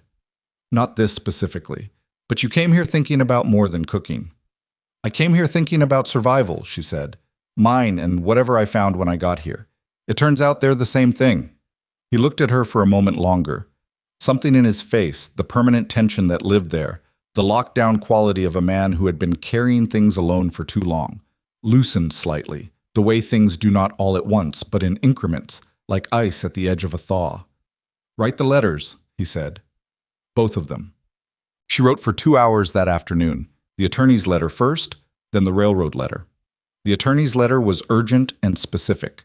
She described the survey document, the addendum, the county surveyor's notation, and asked him to advise on the fastest legal mechanism to formally register the shared access designation before any competing claim could be filed. She kept the language precise and unemotional because lawyers responded to precision and were made cautious by emotion. The railroad letter was different. She thought about it longer than the other one. Denver and Northern was a company. It had managers and directors and chains of decision-making that she couldn't fully map from where she sat. But every chain of decision-making had people at some point, and people responded to things she understood. She wrote about the operation plainly. She included 3 months of sales figures. She described the worker response, the names she knew, the specific ways that regular good food had changed the energy of the camp, the fact that Dex Holloway had told her twice now that his crew's productivity numbers had improved since she started. She was careful not to mention Holt or the threat, because that would make the letter look defensive. And defensive letters invited people to wonder what the writer was afraid of. She ended with an offer. If Denver and Northern wanted to evaluate the arrangement formally, she would welcome a representative at the camp any morning of their choosing. No preparation, no advance notice. Come see it as it is. Elias read both letters when she finished. He made one suggestion on the attorney's letter, a clarification about the physical location of the spring, and said nothing about the railroad letter, which she took as approval. Both letters went out Tuesday morning. Holt's move came before either response did. It came on a Thursday, 9 days after Greer's visit, and it arrived at the railroad camp in the form of a different supply wagon, Consolidated Western's company wagon, the larger one, not the regional one she dealt with, pulling up while she was serving the mid-morning line. The man who stepped down from it was not Victor Crane. He was younger, harder-faced, wearing a company insignia on his jacket that was above whatever level Crane operated at. He introduced himself as Supervisory Agent Reese, which was a title Margaret had never heard before, and which she suspected had been invented to convey authority without being specific enough to be questioned. Reese said that Consolidated Western had received a communication from one of their railroad stakeholders, he did not say Holt's name, raising concerns about the exclusivity of the current supply arrangement at Gorman's Flat. Margaret was ladling stew when he said this. She finished ladling it. She handed the bowl to the man in front of her, who was named Artemis Foley, who looked at Reese with the comfortable suspicion that railroad workers develop for anyone in a company jacket who shows up during a meal. "One moment," she told Artemis. She stepped to the side of the wagon with Reese. "What kind of concerns?" she said.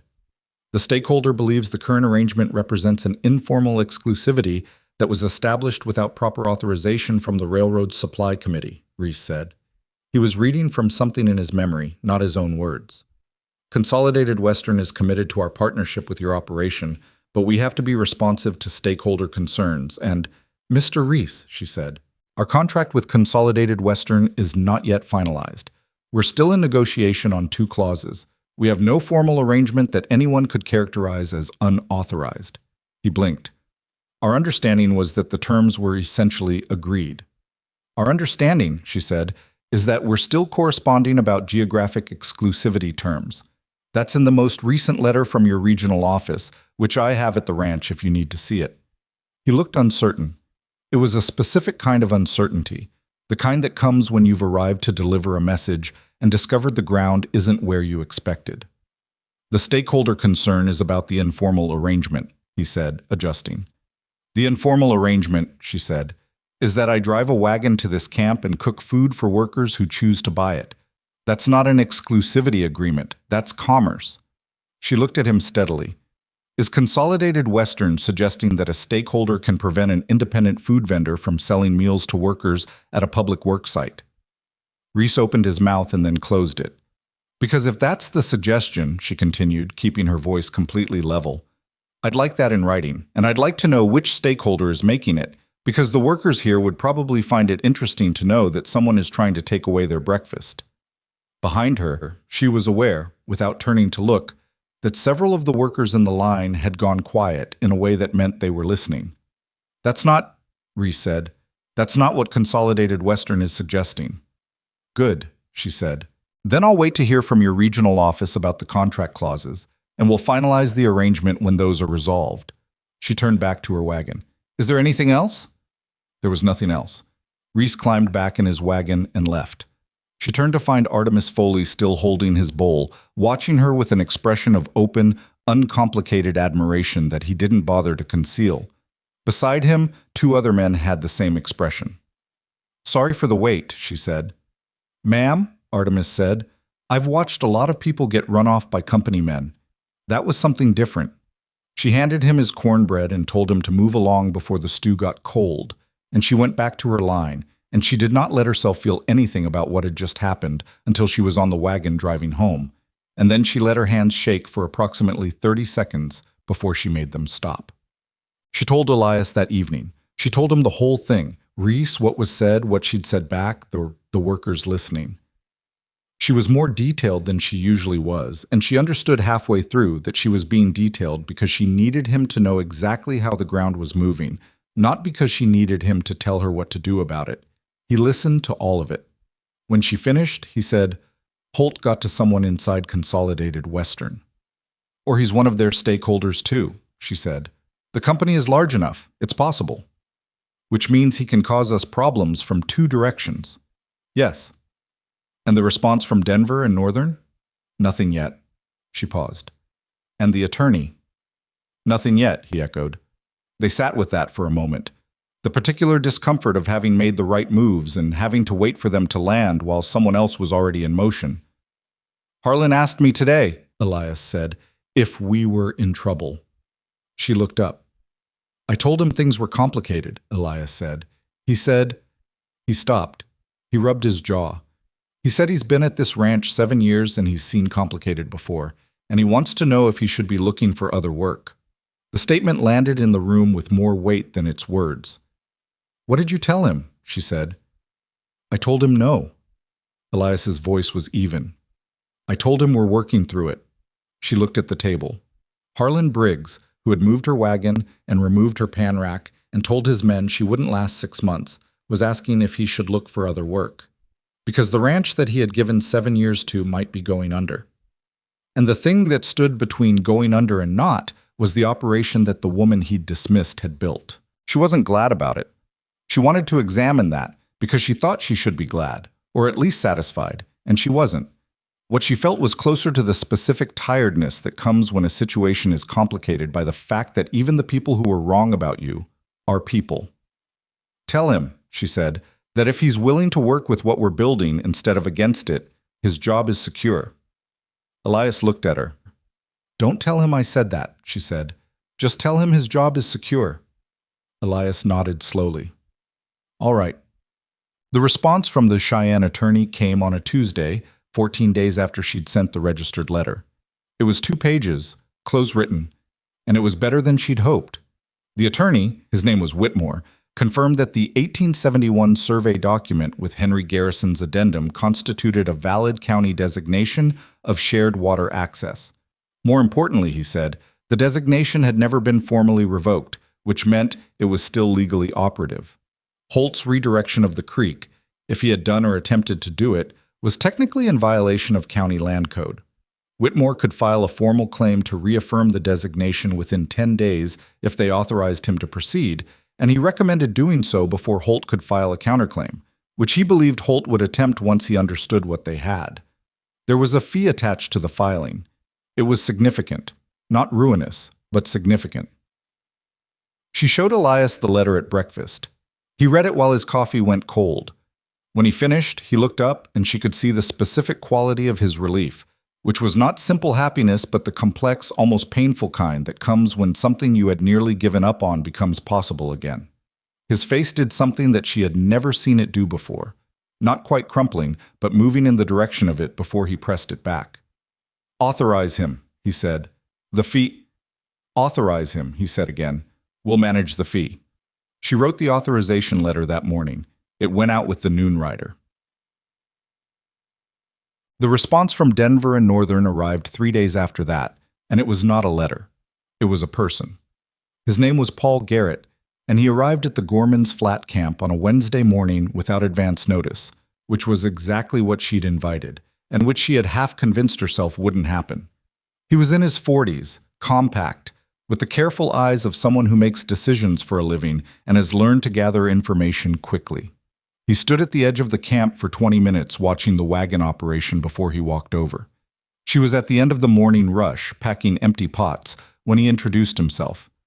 Paul Garrett, he said, Denver and Northern Regional Operations. You're Mrs. Crow. I am, she said.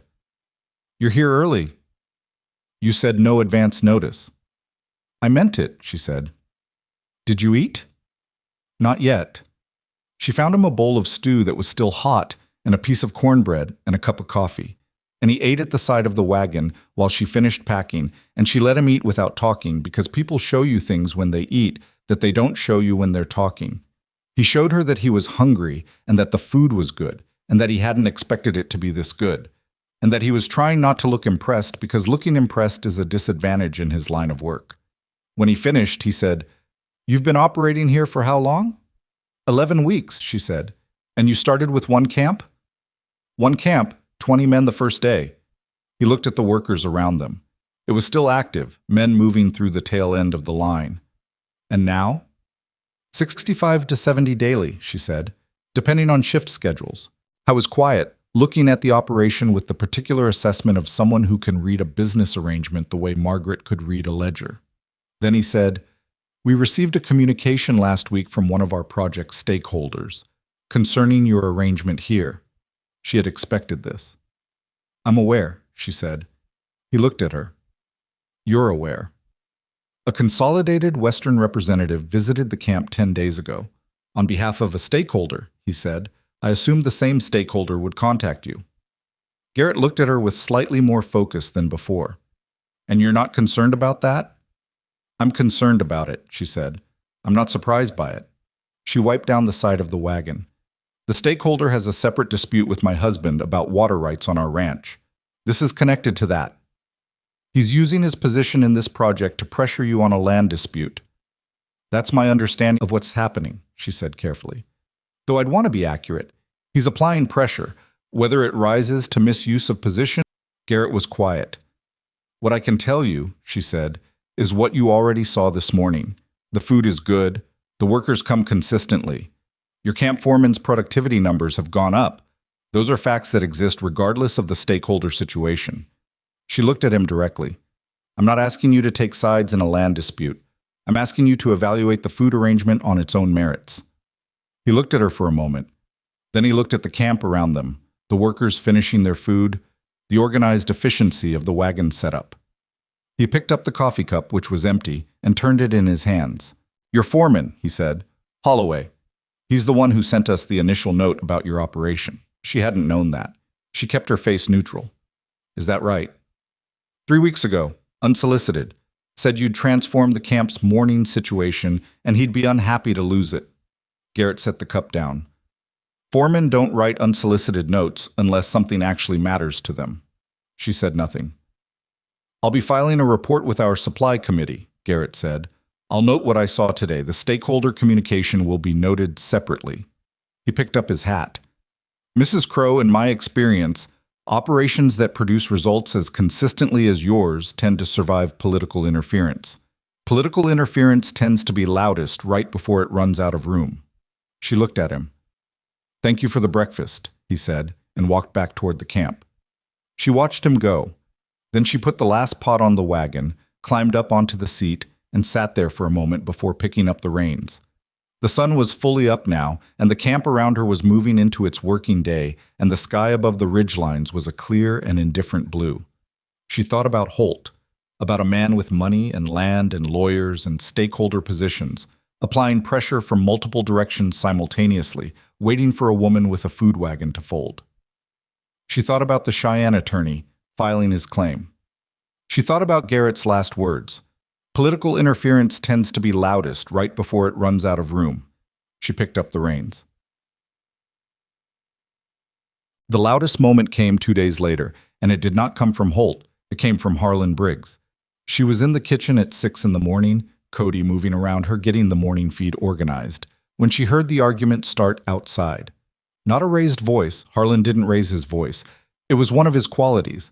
But the specific tone that carries through walls, low and pressured, the sound of something being said that has been held back for a long time. She went to the kitchen door and opened it. Harlan was standing in the yard between the bunkhouse and the main house, and Elias was facing him, and the two men were approximately 10 feet apart, which was close enough for a serious conversation and far enough to not be in each other's space. The other hands were not visible, probably still in the bunkhouse, listening through the walls. She stood in the kitchen doorway. 7 years, Harlan was saying. His voice was controlled, but only just. 7 years I have managed every operation on this ranch. Every decision about cattle movement, labor, fencing, supply.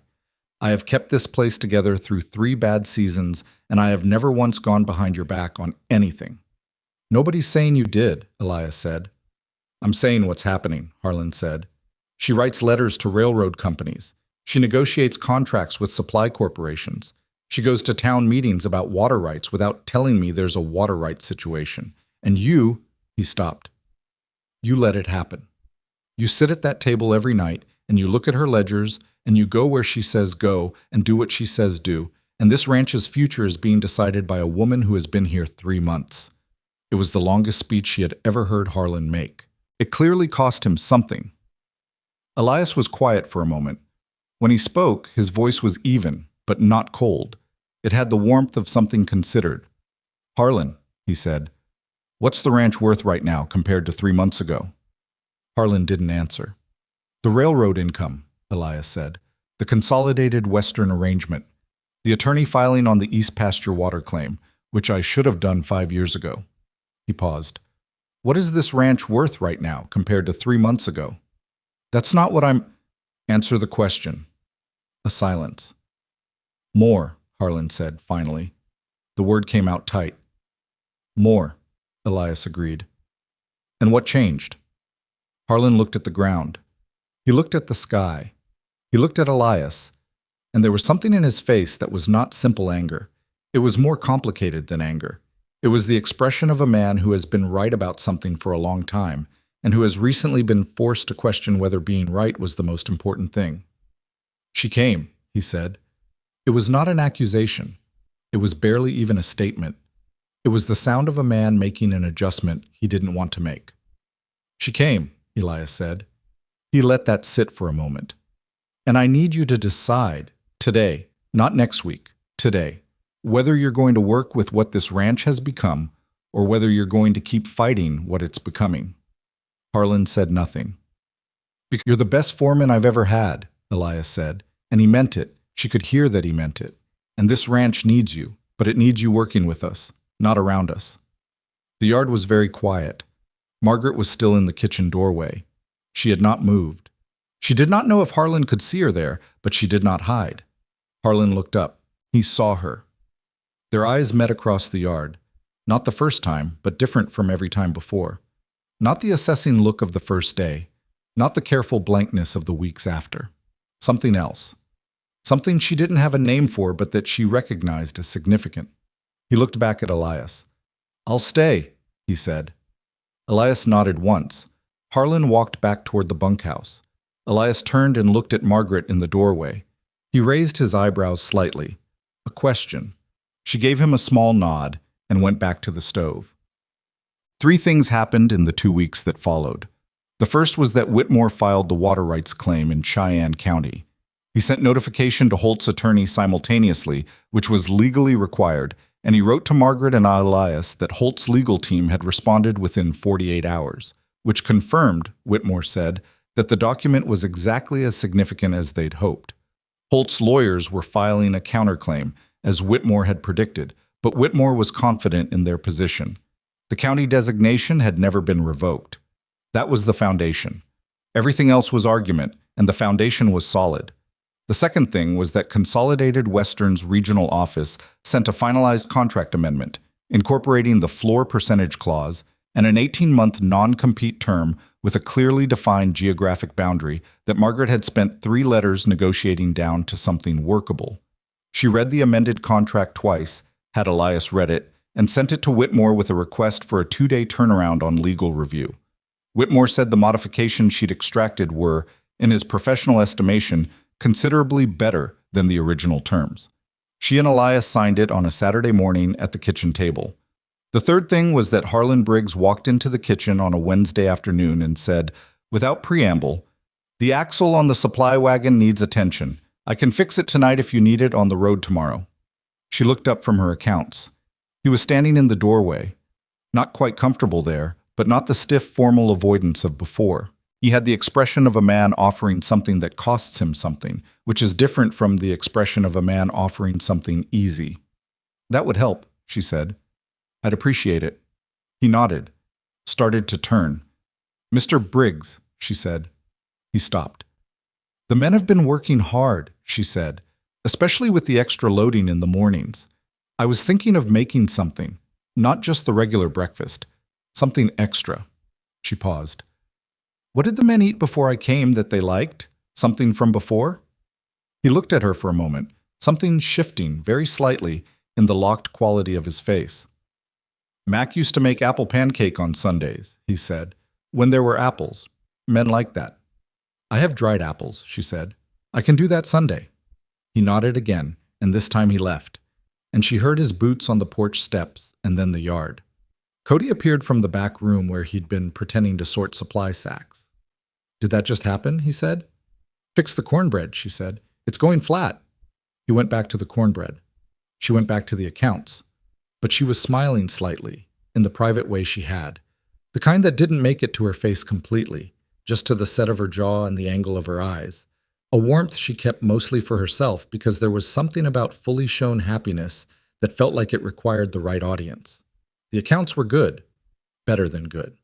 The Consolidated Western contract formalized an income stream. The water rights claim was in legal process. The railroad camp ran every morning like a machine she had built and understood.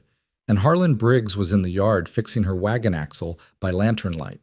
She wrote the numbers in her journal. She added the day's column. Then she turned to the next blank page and sat for a moment looking at it, the white space of it, the potential of it, the way it waited without pressure for whatever came next. She picked up her pen and started a new entry. She had more to figure out. The apple pancake on Sunday was not a perfect thing. She had made it 4 times before in her life. Twice at the boarding house, when the budget allowed for something extra, twice in her mother's kitchen in Chicago, when she was young enough that cooking still felt like discovery rather than work. The dried apples were not the same as fresh, and the cast iron pan ran hot on the left side where the stove's firebox was positioned, so the edge nearest the heat came out darker than she wanted. She cut that edge off before she brought it to the table and said nothing about it. The men ate it in a silence that was different from their usual silence, quieter, more deliberate. Cody ate 2 pieces and looked like he was trying to remember something from a long time ago.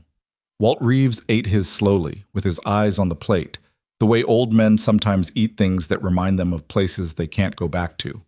Even Calvin, who rarely showed anything on his face that he hadn't decided to put there, set his fork down when he was finished and said, to no one in particular, "That's good." Harlan ate 1 piece. He said nothing. But when she cleared the plates, she found that he had stacked his neatly at the edge of the table. A small thing, the kind of thing that goes unnoticed in ordinary circumstances, but which Margaret noticed because she noticed everything, and because Harlan Briggs was not a man who thought about the convenience of whoever was clearing up after him. It was a Sunday in late October, and winter was beginning to make its intentions known. The mornings were cold enough now that she could see her breath in the kitchen until she had the stove going, and the light was shorter and harder and came at a different angle that made the yard look both sharper and lonelier at the same time. She had been at Crow Valley Ranch for just over 2 months.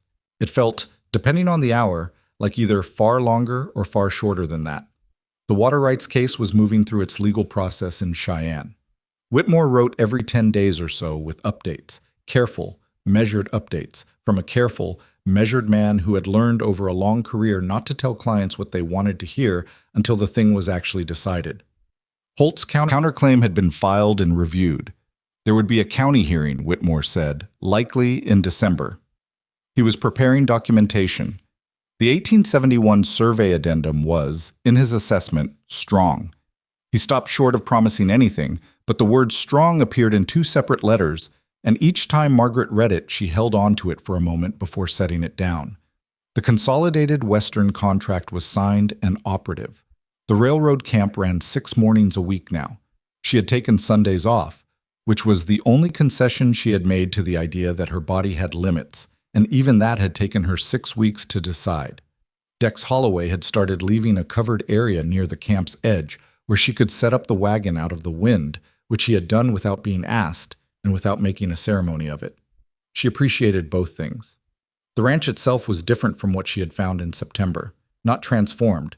Transformation was a word for stories, and this was not a story, it was a life, which moved more slowly and left more mess.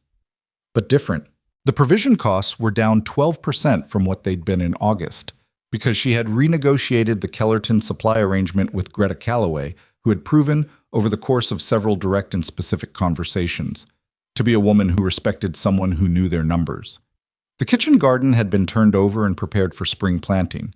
She had done that herself, on afternoons when the weather allowed, learning the soil the way she was slowly learning everything else about this place, with her hands. The account ledger showed a trajectory that was not yet comfortable but was no longer the quiet emergency it had been. And the debt payment in January was, for the first time since Elias had told her about it on the wagon from town, looking possible.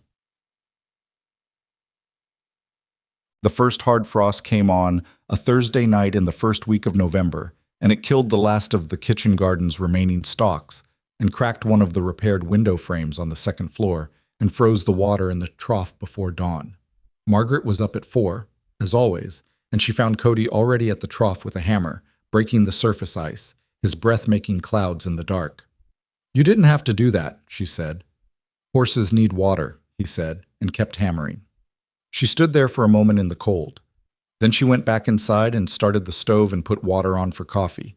And when it was ready, she brought a cup out to Cody and set it on the fence post next to him without saying anything. And he picked it up without saying anything, and that was the entire transaction.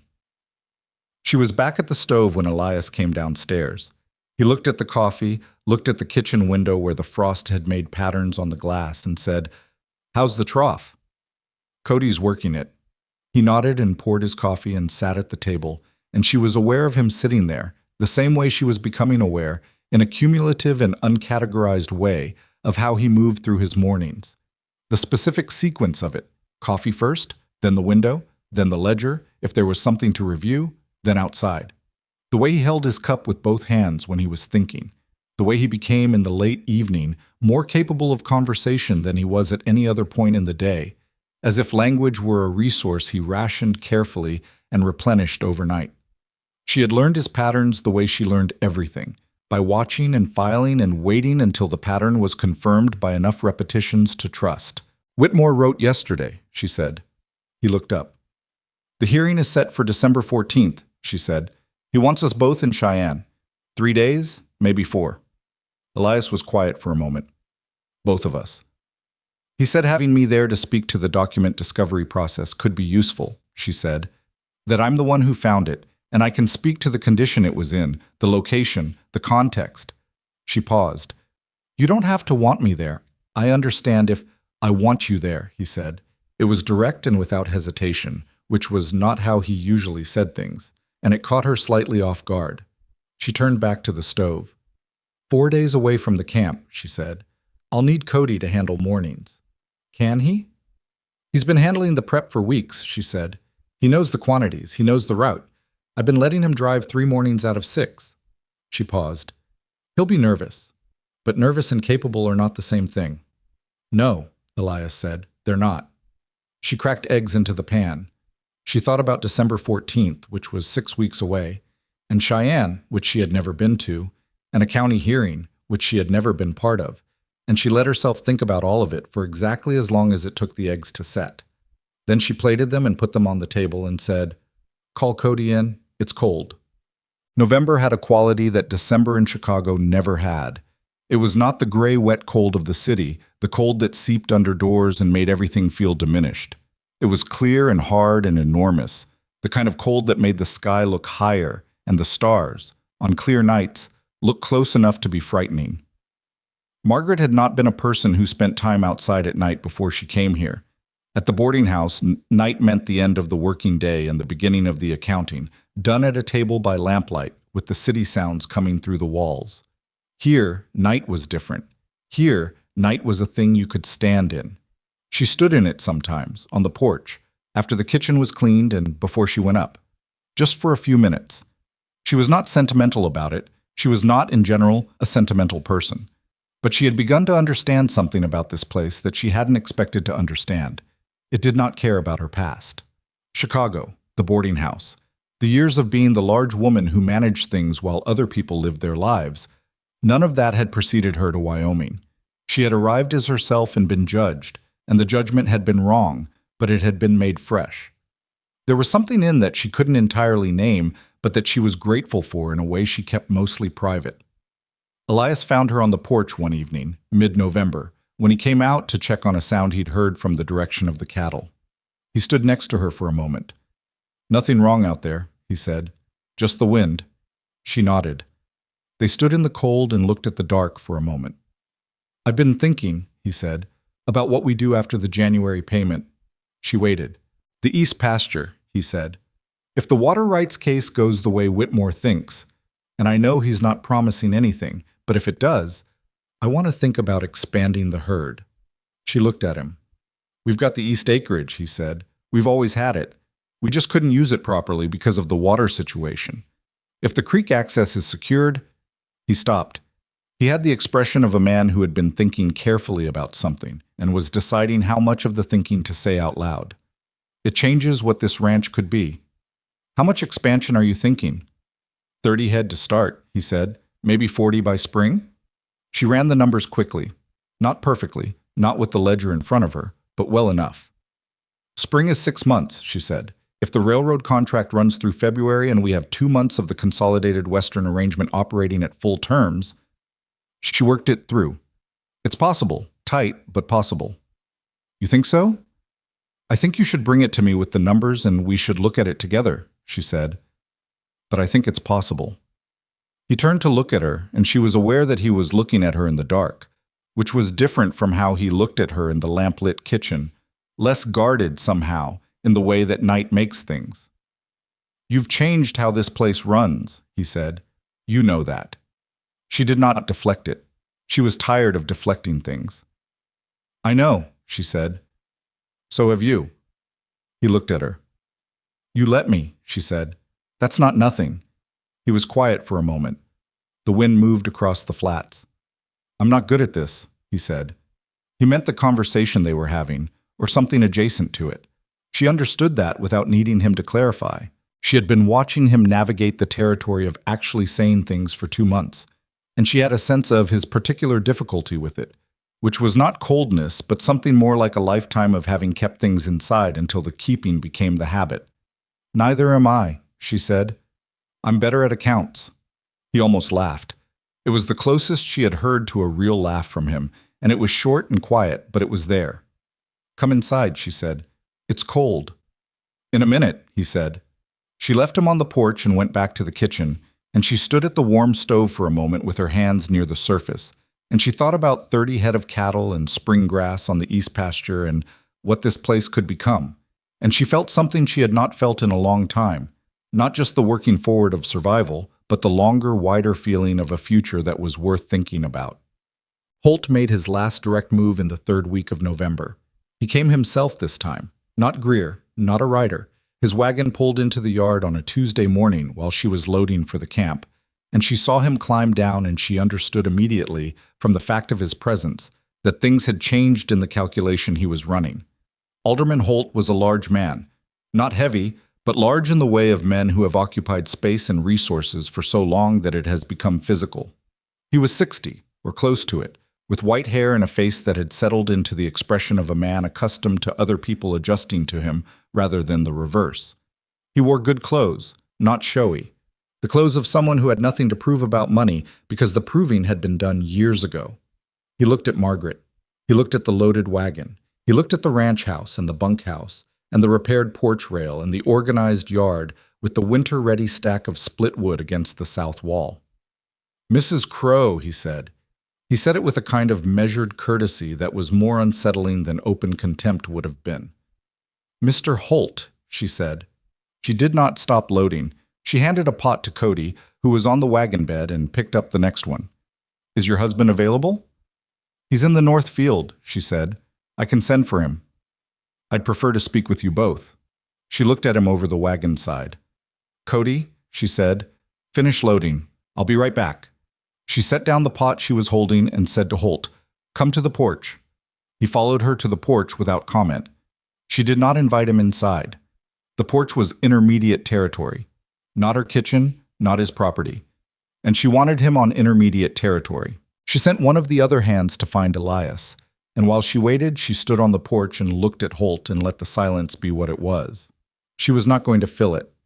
That was his job, if he wanted to. He looked at the yard. He looked at the south field. He said, You've made changes here. Yes, she said. The food wagon operation. He said it neutrally. Yes. He was quiet for a moment. You're a practical woman. I'm an accountant, she said, which was not exactly what she was, but was close enough and had the advantage of being unexpected. He looked at her with slightly more interest than before. Elias came from the field at a fast walk, still pulling on his coat. He came up the porch steps and looked at Holt and then at Margaret, and she gave him a small, steady look that said, Let me run this, at least to start. He gave a small nod, so slight it was barely visible, and stood beside her. Alderman, he said. Elias. Holt looked at them both, the two of them side by side on the porch of the ranch house, which was not how he had walked onto this property 7 years ago, and which she suspected was not how he had expected to find it. I've come to talk about the hearing. We have representation in Cheyenne, Elias said. Any legal conversation should go through our attorney. I'm not here for legal conversation, Holt said. He said it like a man setting something down, a deliberate act of putting something aside. I'm here to talk directly. He looked at Margaret. Your attorney filed a strong document. Henry Garrison's annotation is, It's a problem for our counterclaim. She said nothing. My legal team tells me we can argue it, Holt said, but they tell me the argument is not certain. He paused, with the very specific pause of a man who has not often had to say things like what he was about to say. I'd prefer not to go to a hearing I'm not certain of winning. Elias looked at him steadily. What are you proposing? A formal acknowledgement of shared water access on the East Pasture Boundary Creek, Holt said. Written agreement. Registered with the county. No further contest from my side. The porch was very quiet. In exchange for? Margaret said. Holt looked at her. No damages claimed for the unauthorized creek modification 2 years ago. She had not known, specifically, that the modification had happened. She had suspected it. The language in the documents had suggested that Holt had already made some physical change to the creek's flow, but she hadn't known it was confirmed. The fact that he was offering a damages waiver told her that it was not only confirmed but significant. She kept her face still. "We'd want that in writing," she said. "All of it. The shared access acknowledgement, the county registration, and a specific description of the modification made and its reversal." Holt looked at her. "Reversal is a separate engineering question." "Then we have a separate engineering conversation," she said. "But the access acknowledgement means nothing if the physical state of the creek doesn't support it." Elias said quietly, "She's right." Holt looked at Elias. Whatever he saw in Elias's face, the steadiness of it, the way he stood beside this woman on his own porch, not in front of her, not behind her, beside her, seemed to complete some calculation Holt had been running since he arrived. "I'll have my attorney contact Whitmore," he said. "Good," Margaret said. "Tell your attorney that we'd like the draft agreement within 10 days. We have a hearing date of December 14th, and we'd prefer to resolve this without it." Holt looked at her for a long moment. It was not the dismissive look that Greer had used. It was something more like the look that Garrett from Denver and Northern had given her at the railroad camp. The look of a man updating information. "You negotiated the consolidated Western contract," he said. It was not a question. "Yes," she said. Victor Crane told a colleague of mine that it was the most unexpected negotiation he'd had in 15 years. She said nothing. "I'm not sure if that's a compliment," Holt said. "I took it as one," she said. He was quiet for a moment. Then, to Elias, "You've got something here, Crow." He said it simply, without ornament. "More than I realized." He put his hat on. "You'll hear from my attorney." He walked down the porch steps and got in his wagon and left. Elias and Margaret stood on the porch and watched him go. When the wagon was through the gate, Elias said, "He came in person." "He didn't want his attorney in the room when he said what he said," she said. "Which part?" "The reversal," she said. "If his attorney had said it first, there'd be a legal record of the acknowledgement before the agreement was drafted. He wanted to offer it as a concession in a conversation that has no official record, so he controls how it enters the written agreement." Elias was quiet. "It's still a good offer," she said, "if his attorney follows through." "Will he?" "He came here himself," she said. "Men who don't intend to follow through send Greer." She stepped back inside. She had a wagon to finish loading up. Cody did not say anything when she climbed back up onto the wagon. He handed her the reins with the expression of someone who has been trying very hard not to listen and has not entirely succeeded. "How'd it go?" he said, after a moment. "Ask me Thursday," she said. "Drive." He drove. The camp that morning was the same as every other morning. The organized chaos of men and equipment and cold air and the specific smell of a work site at 7 in the morning, which she had come to know as well as the smell of the kitchen. Artemis Foley was first in line, which he usually was. He had started saving her a spot to park the wagon, a flat area near the tool shed that was sheltered from the worst of the wind. He never mentioned doing it, and she never mentioned noticing it. She served 63 men that morning.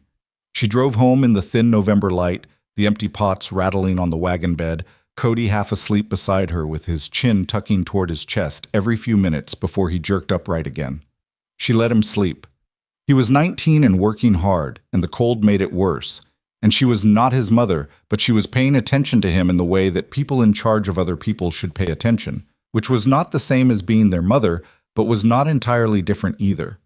She was thinking about the conversation with Holt, running it again, checking her read of it, looking for places where she might have misread his intention or missed something in the offer. She did not fully trust her reads. She knew they were good, better than most people's. But good was not the same as infallible, and infallibility was not something she had ever been comfortable claiming. The modification to the creek, if reversed, would restore the water flow to the east pasture fully.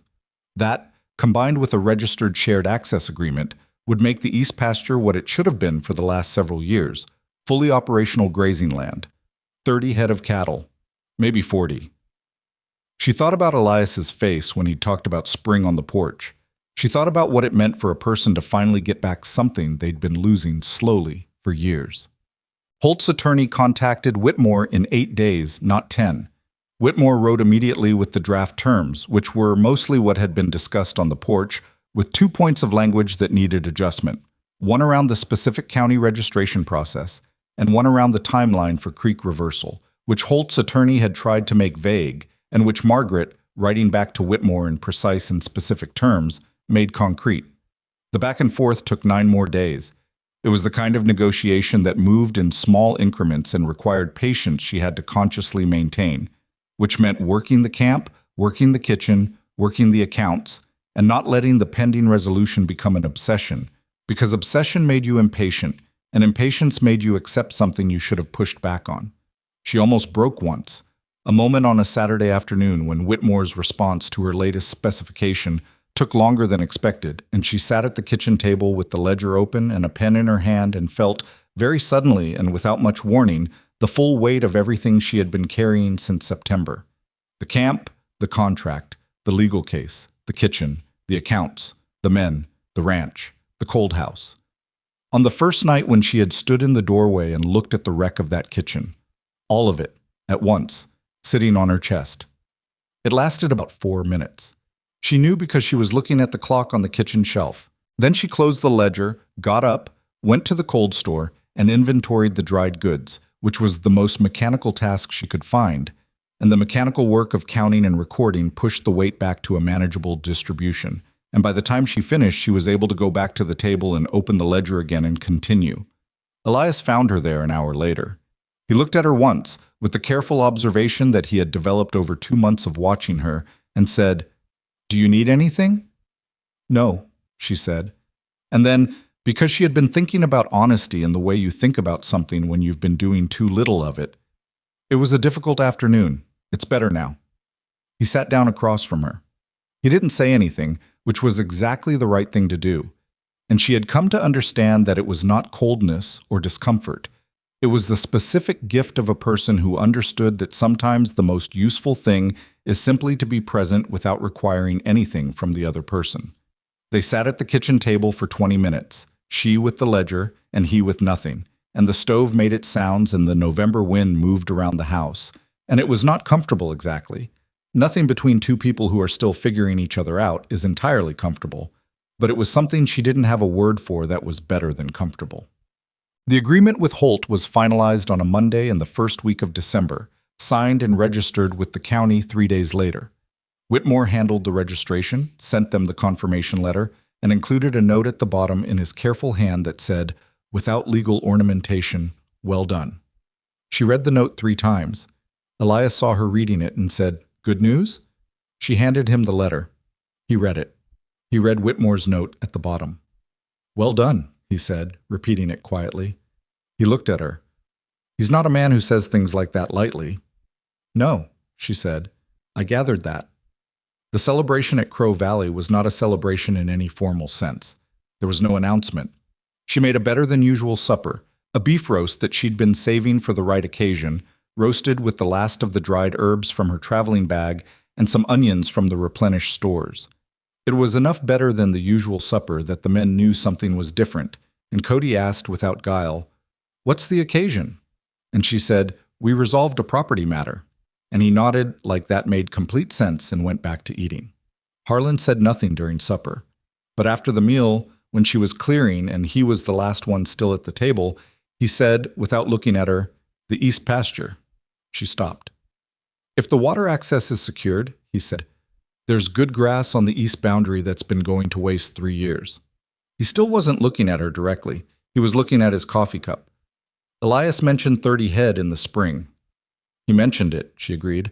"I know a man in Laramie who sells good stock at a fair price," Harlan said. "I've bought from him before. If Elias is thinking about expanding, it might be worth a letter." She looked at him. He picked up his coffee cup.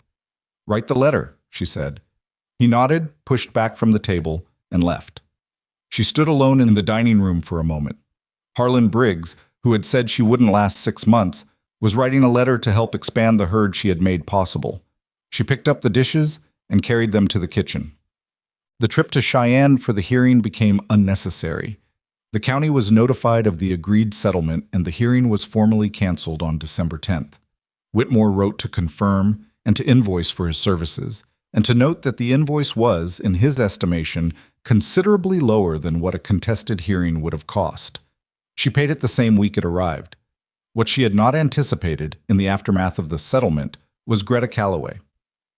Greta came to the ranch on a Thursday, which she had never done before, their arrangement having always been transacted at the store, and she came with a purpose that was visible from the moment her wagon pulled into the yard.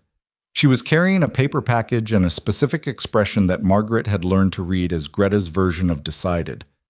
"I want to talk to you about something," Greta said on the porch. "Come in," Margaret said. She came in. She sat at the kitchen table. She put the paper package on the table and did not open it. "There are 3 women in Kellerton and 1 in the settlement east of town," Greta said, "who are in situations that are not good. 2 of them are widowed. 1 has a husband who is not reliable. 1 is a young woman on her own who came out here with a family that didn't work out." She paused. "They need work." Margaret looked at her. "I've heard about what you're doing with the food wagon," Greta said, "and I've been thinking, if you're going to expand the railroad operation, or if Consolidated Western wants more routes—" "I'd need help," Margaret said. "Yes," Greta said, "real help, not decorative. Women who can cook at volume and handle the physical work of a wagon operation." "I know what they can do," Greta said. "I've known 3 of them for years." Margaret thought about it. She thought about it for approximately 30 seconds, which, given what she was considering, was not very long, but she had been thinking about it already, in the way she thought about things before they were fully formed, in the early morning hours between the alarm of waking and the actual start of work. She had been thinking about the Consolidated Western route expansion, about what it would require, about the fact that 1 person and 1 wagon had a ceiling, and she had been approaching that ceiling for several weeks. "Tell them to come on a Tuesday," she said. "I'll talk to them myself." Greta opened the paper package. Inside was a jar of something amber and clear. "Peach preserves," she said. "I put up too many this summer." "Thank you," Margaret said. "Don't thank me," Greta said. "Just hire the right ones." The 4 women came on a Tuesday. Their names were Rose, Clara, Edith, and a young woman of 22 who introduced herself simply as Jo and had the expression of someone who has been disappointed enough times to have stopped arranging her face around expectations. Margaret gave them coffee. She put them to work. Not interview questions, work.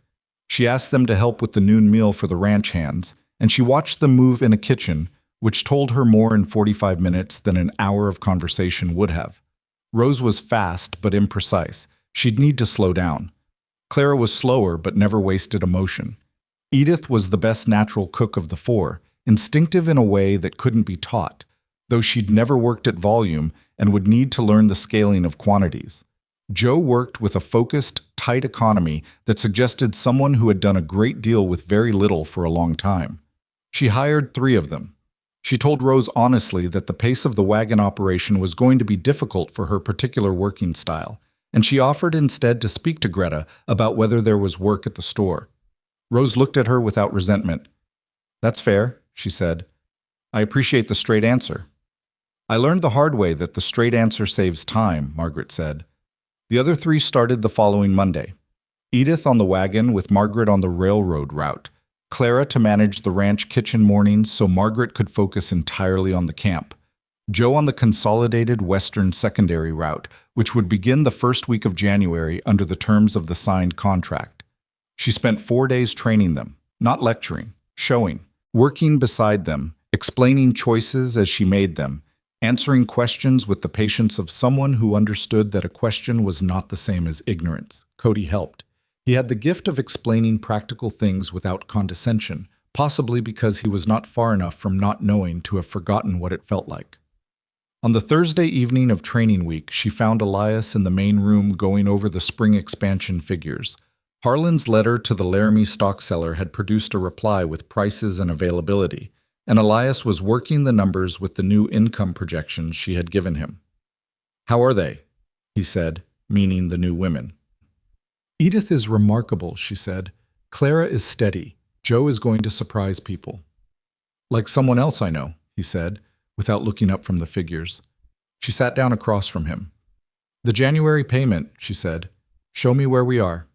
He turned the ledger to face her. She read the numbers. She read them again. "We're going to make it," she said. "We're going to make it," he said.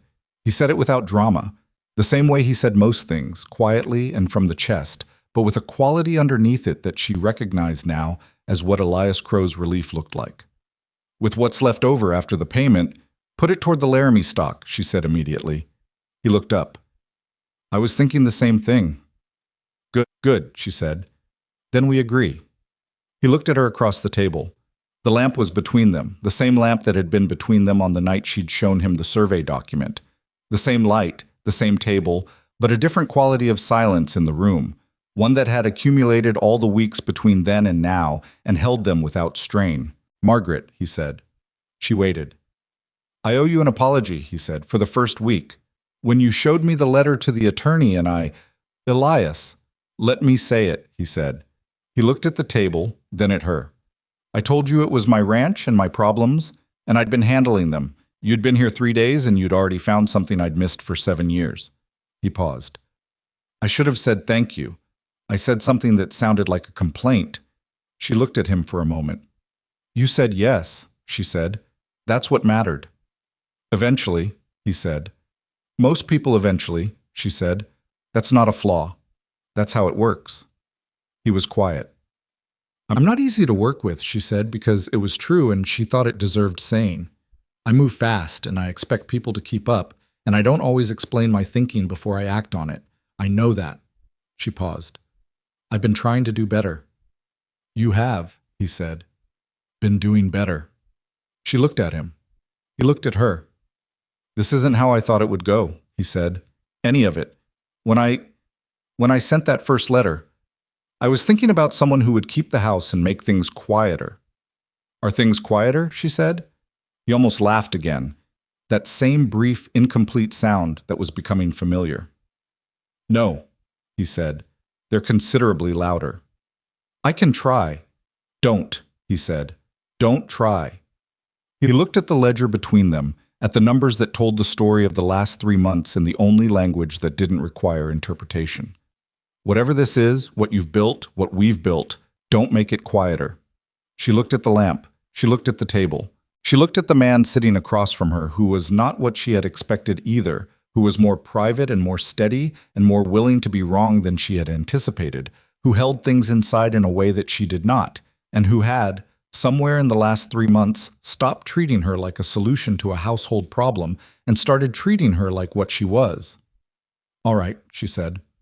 Outside, the December cold pressed against the house walls, and somewhere in the dark the cattle made their sounds, and inside the lamp burned steady, and the ledger showed numbers that were going to hold, and neither of them said anything else for a while, which was exactly right, because some things are said better in the way 2 people sit together in a room at the end of a long working day. The silence between them full of everything that has been done and survived and not quit on. The January payment went out on the 9th. Elias drove it to the bank in Cheyenne himself, not because he had to, the payment could have gone by Ryder, but because he wanted to hand it across the counter in person. Margaret understood that without needing him to explain it.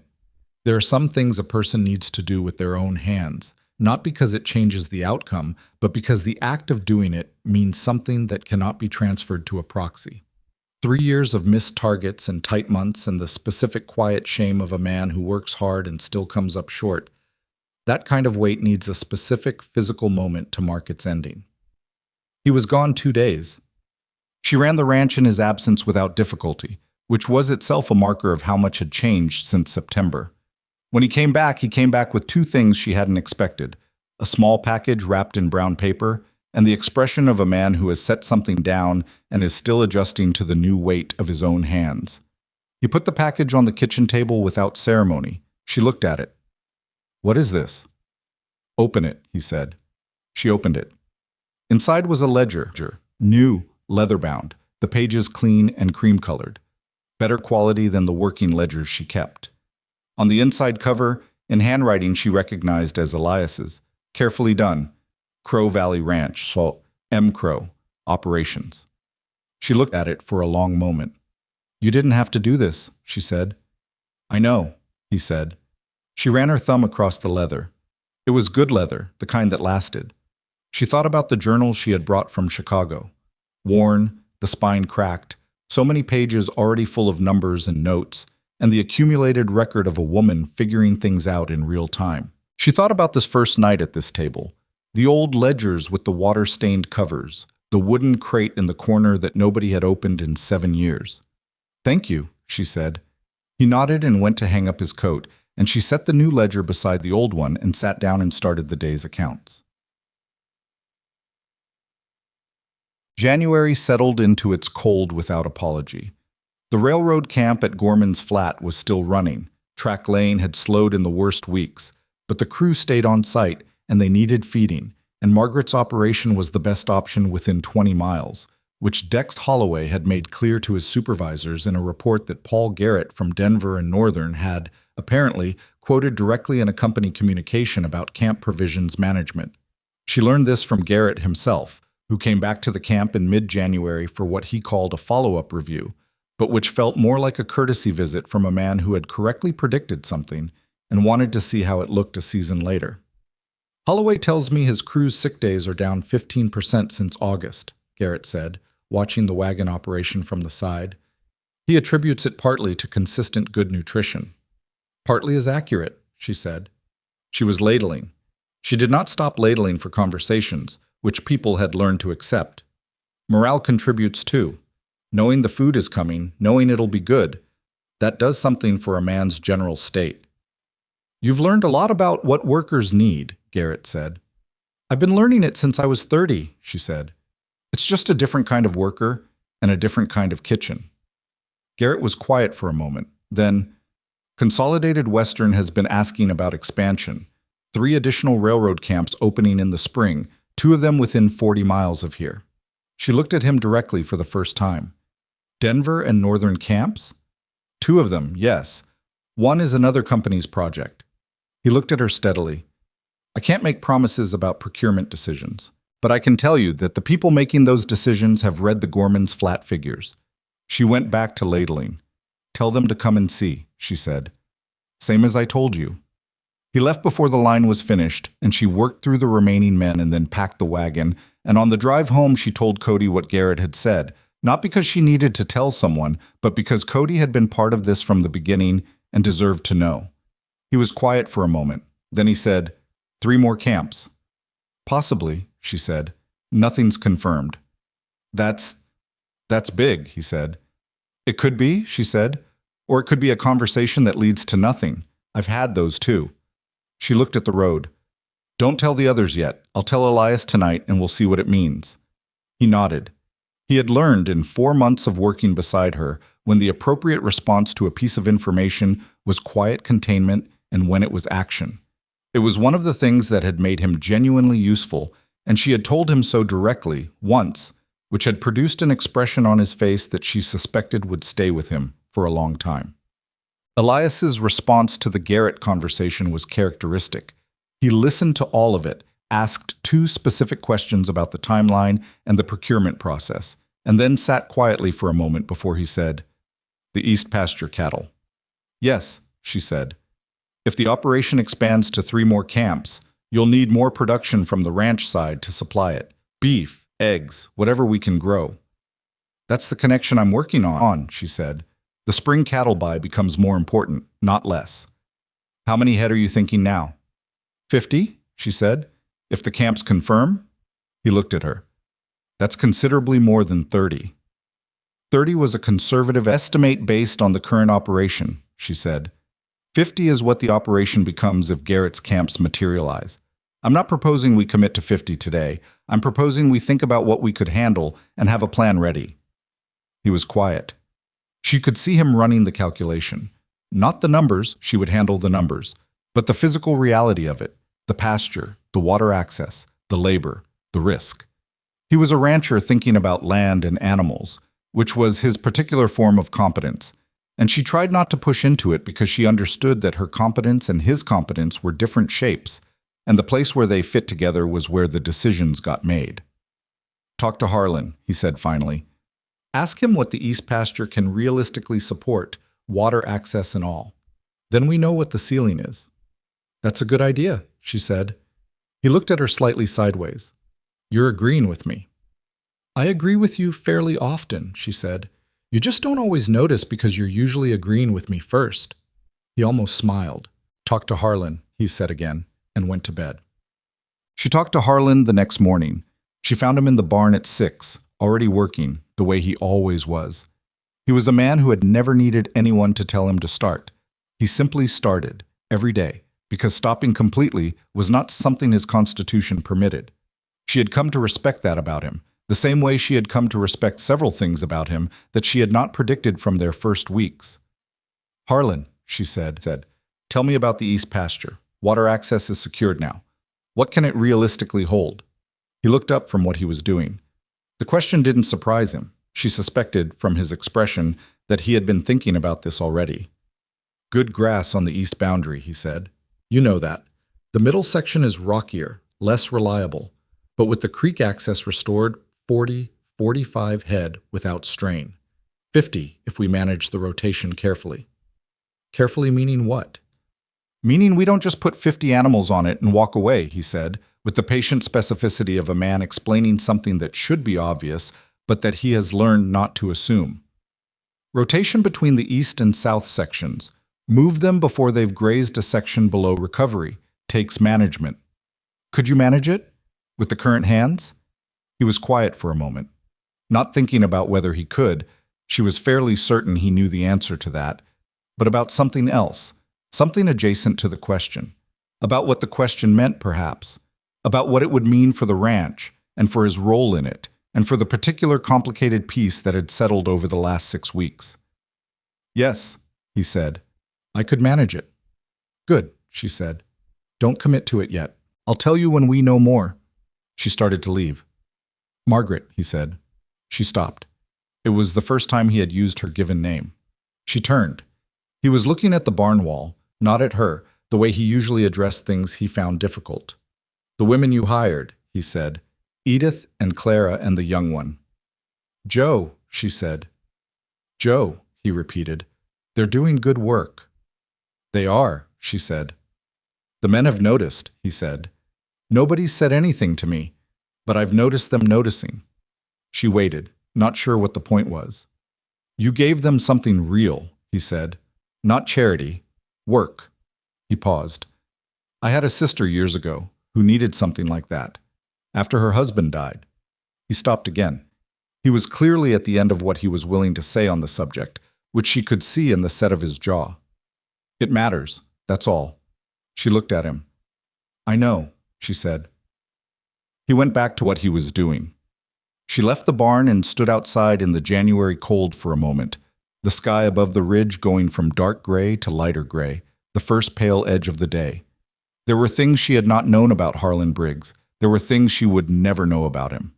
And she had been wrong about him, not in the way he had been wrong about her. He had been wrong about what she could do, which was a failure of information. She had been wrong about what he was, which was a different kind of failure, the kind that happens when you reduce a complicated person to the worst expression of themselves and stop looking after that. She thought about that for a moment. Then she went inside to start breakfast. February brought 2 things of consequence. The first was word from Whitmore that the county had formally registered the creek restoration. Holt's people had completed the engineering work that returned the water flow to its original path, documented it, and submitted the certification. The East Pasture Creek ran the way it had run before 1881, which was the year, Whitmore had determined, that Holt had first begun his unauthorized modification. The shared access agreement sat in the county records. Whitmore's final invoice arrived with a note that said, in his spare way, "It has been a pleasure working with a client who reads documents carefully." She put the note in the new ledger, not in the accounts section, inside the front cover, next to the page where Elias had written her name. The second thing February brought was Joe. Joe came to her on a Wednesday evening, after the day's work was done and the other women had gone home to their respective situations. She sat at the kitchen table with the posture of someone who has decided to say something and is working up the final momentum for it. Margaret sat across from her and waited. "I want to learn the accounts," Joe said. Margaret looked at her. "I've been watching you," Joe said. "At the camp and here. You cook and you drive and you negotiate and you keep the books. And the books are the part that, I think I could learn that, the accounts." She stopped. She was not the type who talked easily, and the length of that speech had cost her something. "If you'd teach me." Margaret thought about 22-year-old Joe, who had come to Wyoming with a family that hadn't worked out, which was a sentence that could contain any number of things, most of them not easy. Joe, who worked with a tight, focused economy that came from having done a great deal with very little.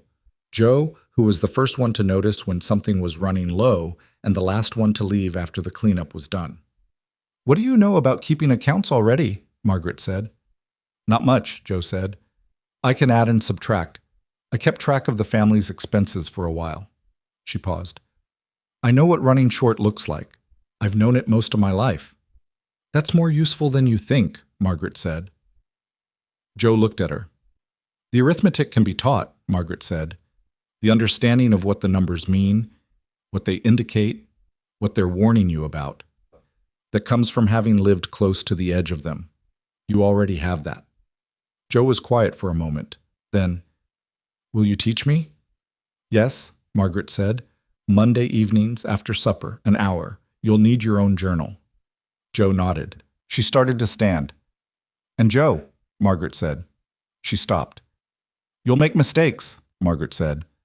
"That's not a warning. It's a fact. Everyone does. The important thing is to find the mistake before it becomes a problem, which means checking your work and not assuming you're right just because the numbers seem to add up." She paused. "I'm still doing that. Every time." Joe looked at her with the expression of someone receiving information they didn't expect to be given. "All right," she said. She left. Margaret sat at the table alone for a moment.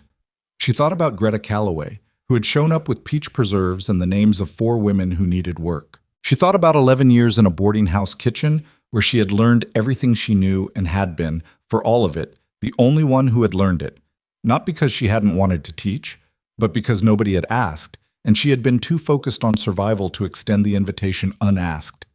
Here she was extending it. It was not a small thing, she thought. It was, in fact, the largest thing she had done since she arrived. The spring cattle arrived on a Thursday in the second week of March. 38 head, not 50. The 50-head scenario had not yet materialized, because 2 of the 3 additional railroad camps Garrett had mentioned were still in the planning stage, and she was not willing to expand beyond what the confirmed income supported. This was one of the places where she and Elias had a genuine disagreement, briefly. He had wanted to push to 45 on the strength of the camp conversations and the consolidated Western figures, and she had said 38, and she had the numbers to support it, and they had gone back and forth with the ledger between them for an evening, before he said, "All right, 38, but I want to revisit it in June." "June is reasonable," she said. "By June, we'll know about the camps." The animals came from Harlan's contact in Laramie. Good stock, as Harlan had said, and the price was as fair as advertised. The day they arrived was a cold and clear Thursday, the kind of Wyoming day in early spring where the sun is there but hasn't committed yet, and the animals moved into the east pasture in the late afternoon with the slow, blinking adjustment of creatures relocated to somewhere new. She was at the fence watching them settle when Harlan came to stand beside her. "They look right on that pasture," he said. "They do," she agreed. He was quiet for a moment. 7 years, and he said, not for the first time. But it was different now from when Elias had said it over the survey document. This had the quality of a man reconciling himself with something, not regretting it.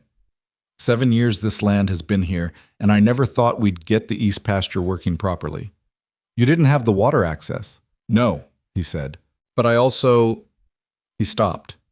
Started again. "I had gotten used to the size of things. What they were. I'd stopped thinking about what they could be." He looked at the cattle. "That's a dangerous thing, getting used to the size of what you have." She looked at him. It was the most reflective she had ever heard him, and she understood that it was costing him something to say it, so she didn't treat it lightly. "Familiarity does," she said. "I did it at the boarding house. I knew the place so well that I stopped seeing it clearly. I knew where every problem was, and I'd worked around them so long I'd stopped thinking of them as problems." She paused. "Sometimes an outside eye helps." "Sometimes it does," he said, with a quality that was as close to an apology as she suspected Harlan Briggs was going to get. She accepted it as one. "How's the rotation looking?" he told her. They talked about the pasture management for 20 minutes, standing at the fence in the early spring cold, and somewhere in the middle of it the conversation stopped being about the cattle specifically and became about the ranch generally, the south pasture condition, the fence line that needed attention in June, the question of the seasonal hands and how many they'd need in summer. practical things, ranch things. The kind of conversation that only happens between people who are both invested in the same operation's success. When she walked back to the house, she understood that something had been resolved that was separate from the water rights, separate from the Holt settlement, separate from the consolidated Western contract. Something between her and the place, and between her and the people who had been here before she arrived. Not complete. She did not believe in complete resolutions between people, having never seen one that held, but real. The kind of resolution that doesn't need a ceremony because it lives in how people move around each other from that point forward. Spring at Crow Valley was nothing like she had imagined winter there would be when she was standing in the September wind on that first day. It was a more complicated season. Mud and cold nights and warm afternoons that arrived without warning and then disappeared. The grass coming in fits and starts. The cattle requiring more management than the stable winter had. She planted the kitchen garden in the second week of March, working the soil herself in the early mornings before the camp run. And Cody helped with the heavier turning, and Clara's eldest boy, a 12-year-old named Henry, who showed up one Saturday with Clara and quietly made himself useful, helped with the seedling frames. The camp at Gorman's Flat was winding down. Track Lane was in its final weeks. Dex Holloway had given her advance notice in February that the primary camp would break up by the end of April, with a smaller maintenance crew staying through May. She had planned for it. The consolidated Western secondary route had been running since January under Joe's expanding management, and the two Denver and Northern camps that Garrett had mentioned, one of them confirmed in March, one still pending, would, if both materialized, replace the Gorman's Flat income. The pending camp confirmed on a Tuesday in late March. In a letter from the Denver and Northern Supply Committee that read with the careful bureaucratic language of organizations that have many layers and are uncomfortable committing to anything without extensive qualification. But the commitment was there, underneath the language. She read it twice, made her notes, and went to tell Elias. I was at the kitchen table when she came in, going over the spring accounts. He had started keeping parallel notes alongside her, not duplicating but checking, the way two people who trust each other but are also careful verify the same figures from different angles. She had encouraged this. Two sets of eyes on the numbers meant the numbers were more likely to be right. She put the letter on the table. He read it. He read it again. Both camps, he said. Both camps, she said. He sat back in his chair. He looked at the ceiling, the same posture she had seen from him once before, a long time ago in the early weeks when she had first proposed the railroad operation, and he had needed a moment to hold the possibility against the reality of what he had. He did not do it often. It was not his usual mode. It was what he did when something was larger than his usual mode could contain without a moment of adjustment. 50 head in June, he said, when he looked back down. June, she agreed. He looked at her. You calculated for this. I calculated that it was possible, she said. I didn't know it would happen. But you planned as if it might. You planned for the best case and managed toward it, she said. You also keep a contingency for when it doesn't come. That's not optimism, it's arithmetic. He looked at her for a moment longer than the arithmetic required.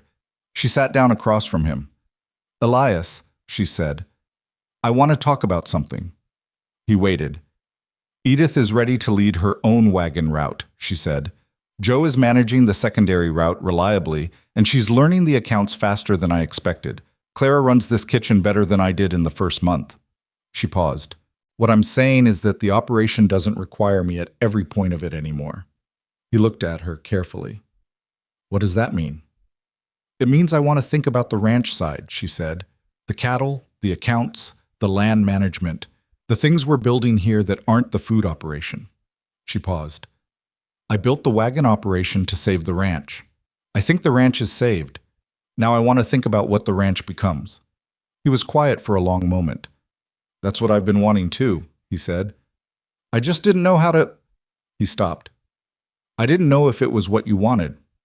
I'm telling you what I want, she said. Yes, he said. You are. He reached across the table, the same way he had on the night of the survey document, and put his hand over hers. And she turned her hand over this time and held his, which was different from that night in a way that contained all the months between them. The last morning at Gorman's Flat was on a Wednesday in the last week of April. She drove the wagon herself. Edith had offered to take the route, But Margaret had said she'd do the last one herself, without being entirely sure why, until she was on the road at 5 in the morning in the cold spring dark and understood that it was about completion. Not sentiment exactly, something more practical than sentiment, which was the need to close a chapter with full attention, the way you close an account at the end of a year. Deliberately, with witness, not by simply letting it lapse. Dex Holloway was waiting when she pulled in. He had his coffee already, which he poured from a camp pot himself and handed to her before she climbed down, which was not something he had ever done before. "Last day," she said. "Last day," he said. He looked at the wagon, at the operation that had run here for 7 months, the structure of it, the routine it had established. "Artemis wants to say something," he said. "He's been talking about it for a week." "Tell him he doesn't need to," she said.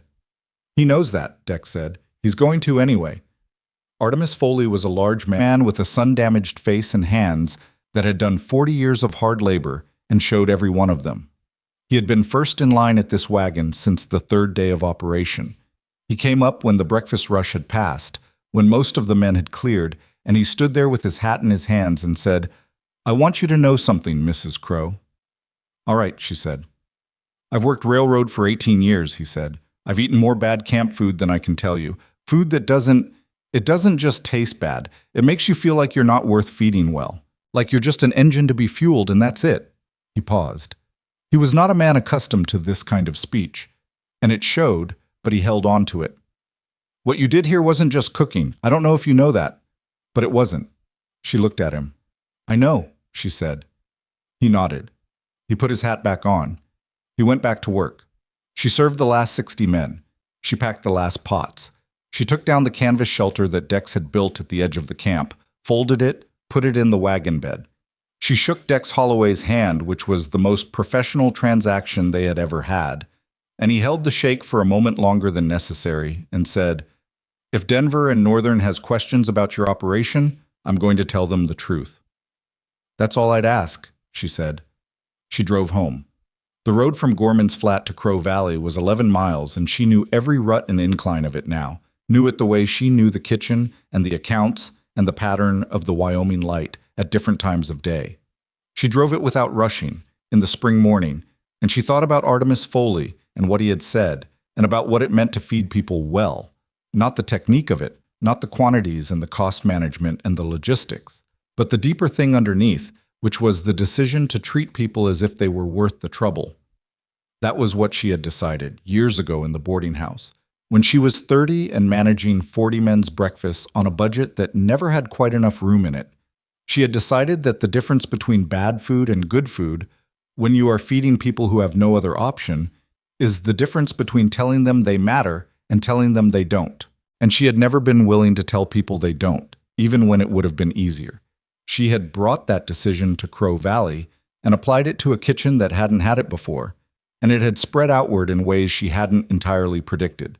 To the ranch hands and their loyalty, to Edith and Clara and Joe and the specific thing that had happened to them when they were given real work and real wages and real responsibility, to Harlan Briggs and his slow, difficult, genuine adjustment, to Elias Crow and the man he was becoming as the weight lifted, not a different man, but a fuller version of the one who had driven a wagon in silence for 11 miles, and asked, eventually, the right question. She pulled into the Crow Valley yard as the morning was fully established, and the East pasture cattle were visible through the fence, moving in the new grass. Greta Calloway came to the ranch in May with peach preserves again, a second jar, which Margaret took to mean something about the nature of their arrangement, that it was the kind that got repeated. She stayed for coffee and looked at the kitchen with the expression of someone doing a professional assessment and finding the results satisfactory. "You hired the right ones," she said. "I did," Margaret agreed. "Joe's going to be running accounts by fall. I'd put money on it." Greta looked at her. "I wanted to ask you something." Margaret waited. "There are women in 3 more settlements," Greta said, "between here and Kellerton and east toward the ridge. Similar situations to what I described in November." She was direct as always, without apology for the directness. "I don't know if you have work for them, but I know you're the person to ask." Margaret thought about the 2 new Denver and Northern camps, about the spring expansion, about the things she had told Elias she wanted to build on the ranch side. "Send them to me," she said. "Same as before, a Tuesday. I'll talk to them and see what fits." Greta nodded. She picked up her coffee cup. "You've done something here," she said, not with warmth exactly. Warmth was not Greta's mode, but with the frank acknowledgement of a person who weighs things carefully before she says them. "People talk about it." "What do they say?" Margaret asked, because she was genuinely curious and because she had stopped pretending she wasn't. Greta considered. "They say Elias Crow married a woman who was nothing like what he expected, and that the ranch is better for it." She paused. "And some of them are embarrassed about what they said in September, and some of them aren't, and that's people for you." "That is people," Margaret agreed. Greta set down her cup and stood. "That jar is blackberry this time," she said, nodding at the package she'd brought. "I got more fruit than I could use." She left. Margaret put the blackberry preserves next to the peach ones on the pantry shelf and stood there for a moment looking at them, the two jars side by side. In June, 50 head of cattle moved on to the east pasture. Harlan managed the rotation with the methodical care he had promised, moving the herd between sections on a schedule he kept in his own notebook. He had started keeping a management notebook, which he had not done before, and which he had arrived at himself without anyone suggesting it. She noticed this and did not comment on it, because commenting on it would have made him self-conscious about it. And self-consciousness was the enemy of a good habit. The kitchen garden produced its first substantial yield in June, tomatoes and beans and the herbs she had planted in March, the ones that had taken their time because Wyoming soil was not Chicago soil and had its own requirements. Claire's boy Henry had taken over the garden's daily care with the particular devotion that 12-year-olds sometimes develop for projects they have decided are theirs. And it was better tended than it would have been in Margaret's hands, which was a humbling thing to acknowledge and a good one. Jo presented her first independent account summary at the end of May. It was mostly correct. There were 2 errors, one a transposition, one a misread category. And Margaret found them and showed her without theater, the way a good teacher shows a mistake, specifically without shame attached to it, with the focus on the correction rather than the error. Jo corrected them. She looked at the corrected figures and then at Margaret and said, "How do you find them so fast?" "Practice," Margaret said, "and a specific kind of suspicion. You look at every number the way you'd look at a stranger. You don't assume it's right just because it's written down." "You don't trust your own numbers?" Jo said, with what sounded like surprise. "I trust them after I've checked them," Margaret said. "Not before." Jo wrote that down. Margaret saw her do it and thought about all the things she had written down, across all the pages of all the journals, over all the years. The way learning accumulates, not in dramatic moments of understanding, most of the time, but in small things written in the margin, small corrections, small adjustments that add up to something you couldn't have arrived at any faster way. The summer evening she would remember longest came in July, after the work was done and the kitchen was clean and the light was doing what Wyoming light does in July, going gold and long and final, the way it makes you want to stand still. She was on the porch. Elias came out and stood beside her, which was their habit now. Not every evening. There were evenings when one or both of them was too tired or occupied, evenings when the ranch's demands left no room for standing still, but often enough that it had become a pattern she noticed when it was missing. "Garrett confirmed the 2nd Denver and Northern Camp," he said. "Letter came today." "I saw it," she said. She had put it in the new ledger. He was quiet. The east pasture was visible from the porch, the cattle moving in the long grass, unhurried. The fence line that Harlan had repaired in June ran clean and straight. Beyond the ridge, the sky was the particular color that had no name in any language she knew. "I think about September sometimes," Elias said. "When I was late to the coach stop." She looked at him.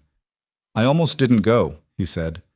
"I stood at the feed store and I thought about just sending Harlan to explain that there'd been a mistake, that the arrangement wasn't going to work."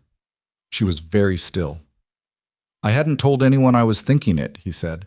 "Not Harlan, not anyone. It was just a thing I was considering for about 10 minutes.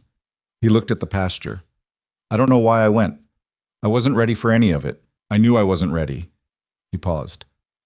"I'm glad I went." She thought about what 10 minutes in a different direction would have meant.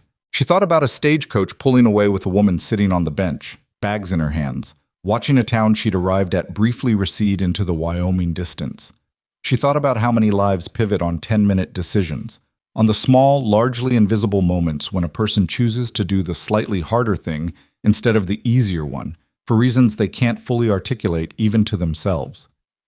"Why did you go?" she asked. He thought about it. "Because I said I would," he said finally. "Because a person who made a promise and went to the feed store to break it without even meeting the person, that wasn't who I wanted to be." He paused. Even then, even when I'd convinced myself the arrangement was a mistake. She looked at the long light on the grass. "I almost didn't take the letter," she said. "The agency letter. I read it twice and put it in a drawer for 2 weeks." She had never told anyone this. "I'd built what I had at the boarding house. It wasn't much, but it was mine and I understood it. Coming here meant giving that up for something I couldn't see." "What made you take it?" She thought about it the way she thought about anything that mattered. Honestly, without the softening that memory sometimes applies to decisions that were hard when they were made. "I'd stopped being able to imagine anything new," she said.